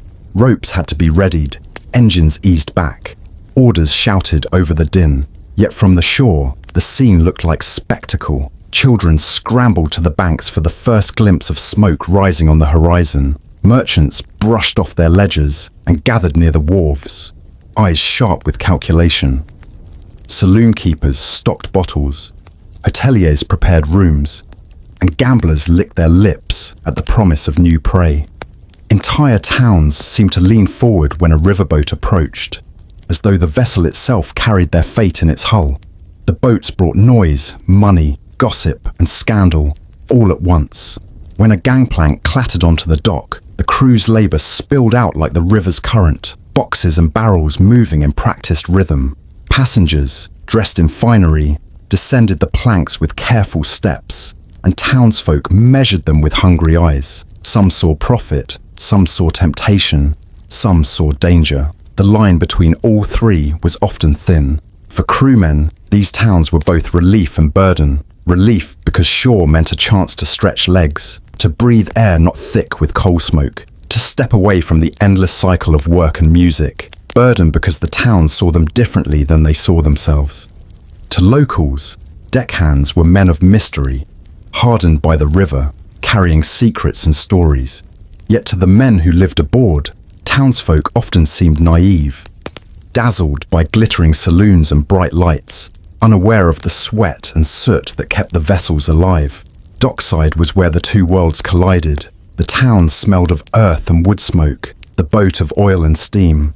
Together, they created a heady blend that seemed to signal opportunity. Crewmen moved cargo down into warehouses, their muscles aching, but their ears alive to the shouts and laughter rising around them. Children begged for coins or candy. Women sold pies or small wares along the waterfront, and preachers raised their voices against sin, even as gamblers set up shop only a few steps away.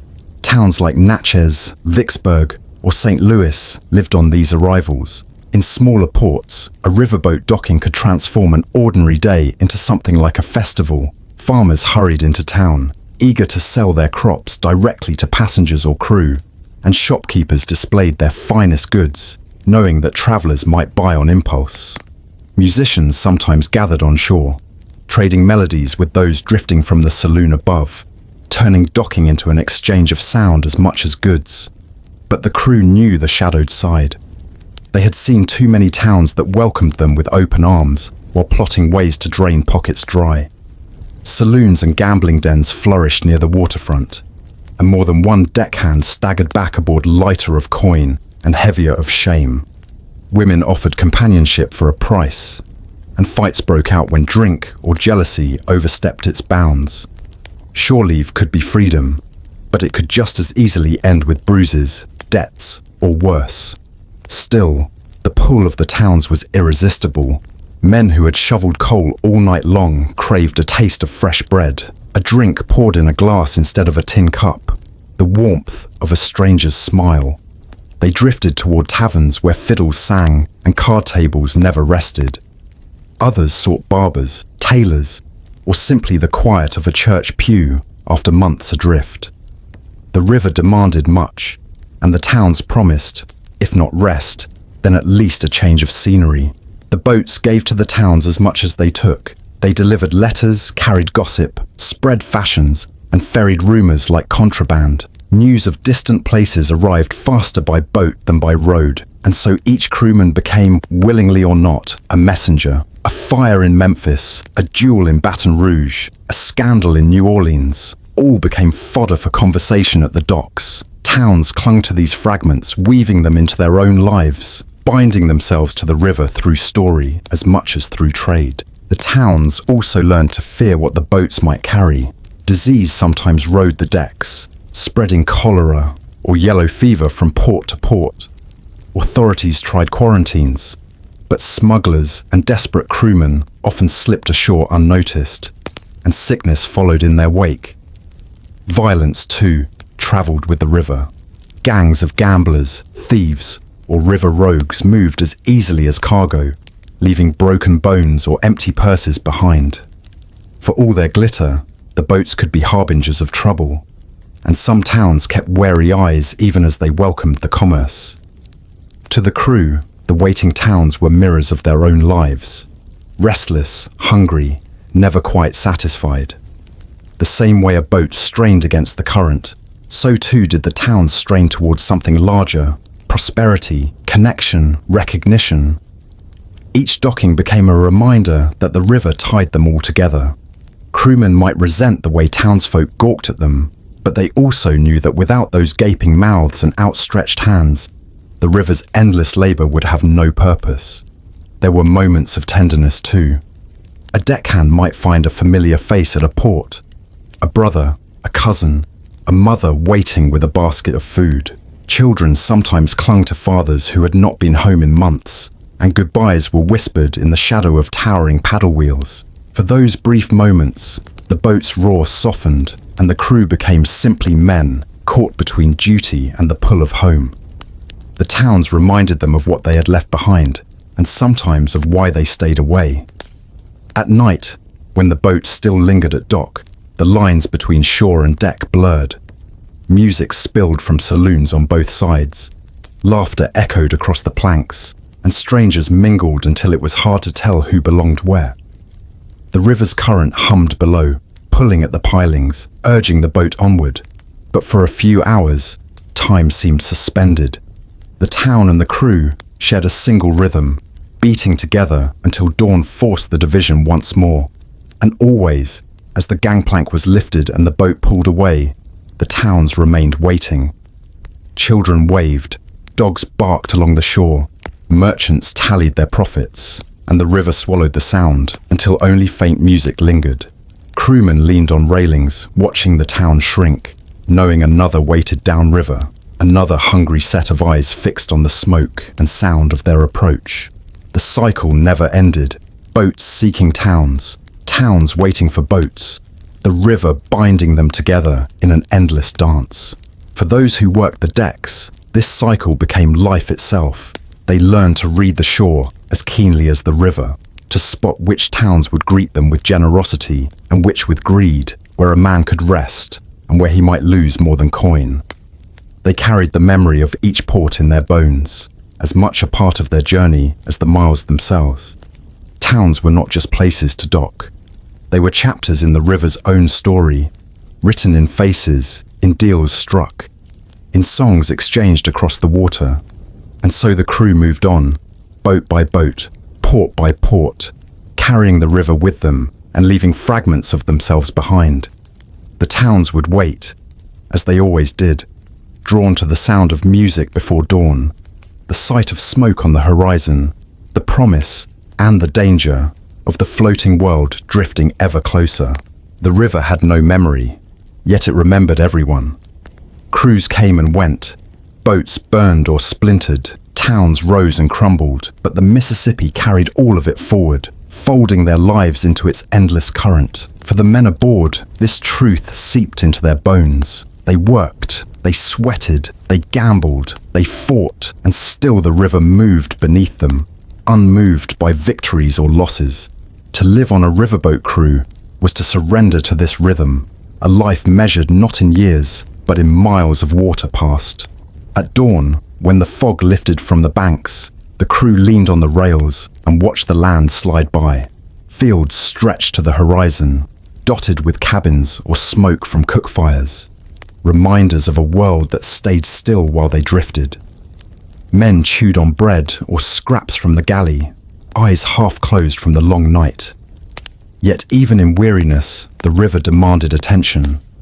Sandbars shifted overnight, snags lurked unseen, and the current carved new channels with no warning. The pilot might hold the wheel, but every man aboard knew that the river itself was captain.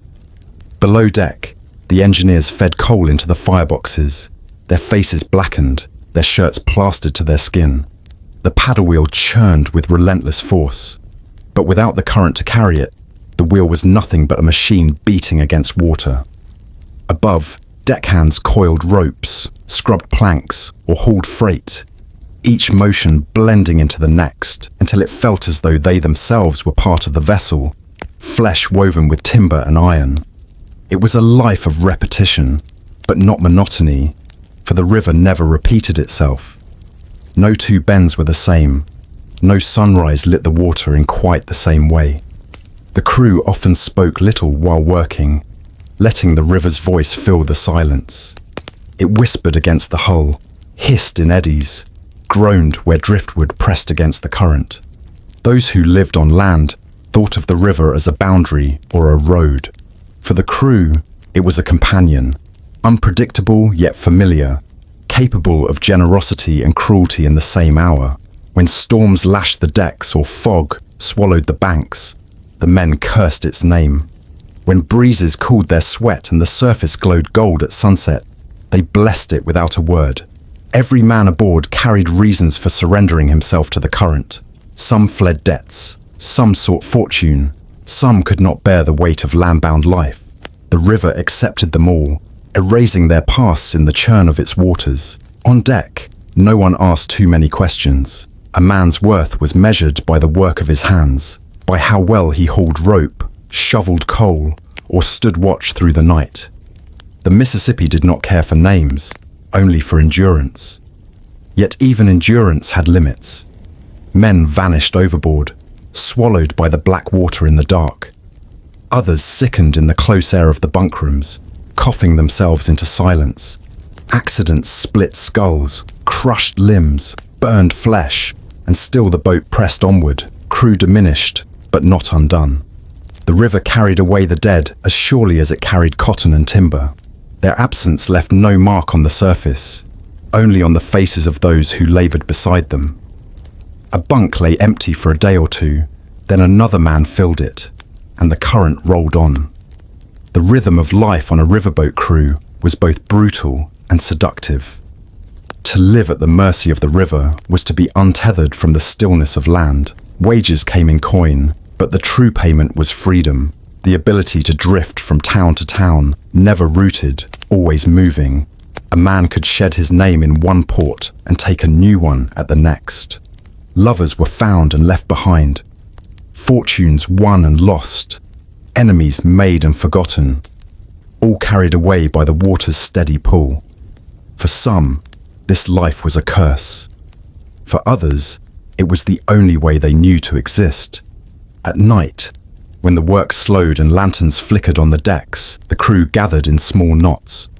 Some nursed whiskey, others shuffled cards, their laughter rising above the hum of the engines. A fiddler might draw out a tune, joined by a banjo, the notes mingling with the rhythm of the paddle wheel until it was hard to tell which sound belonged to man and which to machine. Even in these moments of respite, the river's presence pressed close, black and endless, carrying the reflections of firelight in broken lines across its skin. The crew lived suspended between land and water, never fully belonging to either. In the towns, they were outsiders, welcomed for their trade, but watched for their trouble. On the river, they were inhabitants of a kingdom that had no walls, no capital, only current. They belonged to something larger than themselves, a force that stretched from Minnesota to the Gulf, binding cultures, towns, and lives into a single flowing body. The Mississippi was not just a river, it was a nation of water, and its citizens were those who labored upon it. Rivalries between crews were fierce, but in quiet moments, a bond tied them all. When two boats passed in the night, whistles screamed across the water, and crewmen shouted greetings or insults, knowing that those aboard the other vessel lived the same grueling rhythm. Even enemies were kin in the eyes of the river. To work the current was to be marked forever, and only those who had sweated, cursed, and bled upon its decks could understand. As years passed, men aged before their time. Muscles hardened, lungs scarred, eyes grew weary from staring at the endless water. Some left, seeking peace on land, but they never shed the river's hold. They found themselves restless, longing for the hiss of steam, the smell of oil, the music drifting from a saloon above the deck.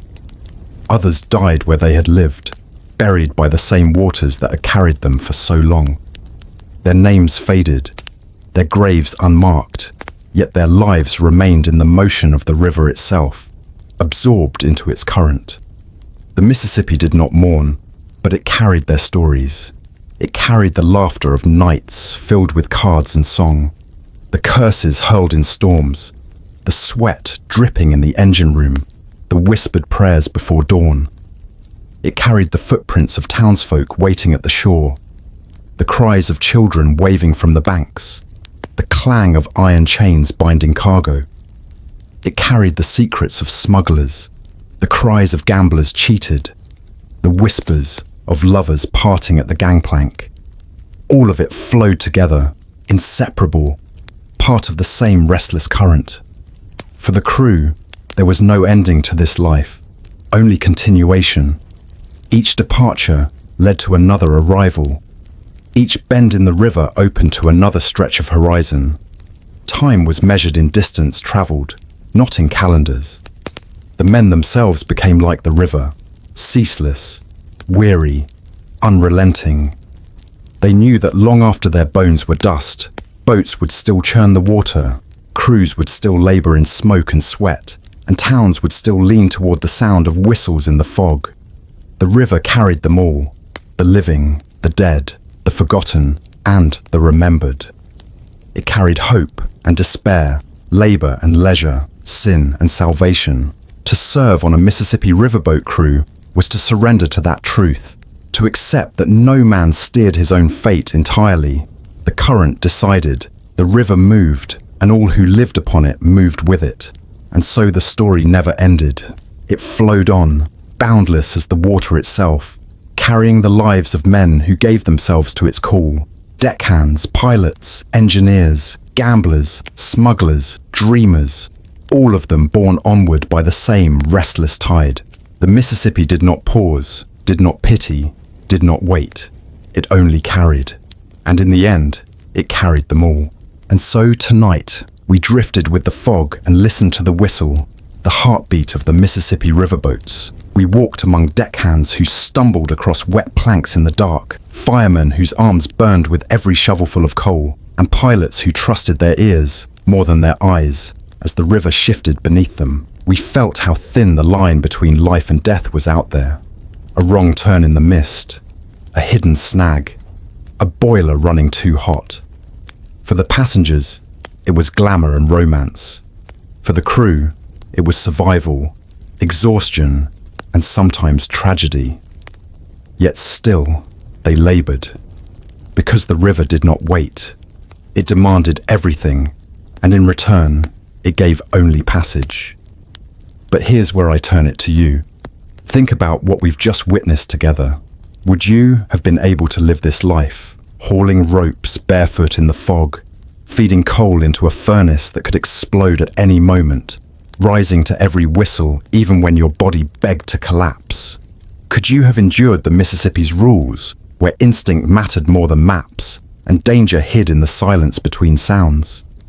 I'd love to know your thoughts. Drop them in the comments. Tell me, could you have survived a season on a Mississippi riverboat crew? Or would you have stepped off at the first port, never to look back? And as always, before you go, don't forget to like this video and subscribe. It helps these forgotten histories reach others, almost like whispers carried down the river itself. Until next time, keep your lanterns lit, keep your ears open in the fog, and I'll meet you again with another story from the shadows of the past.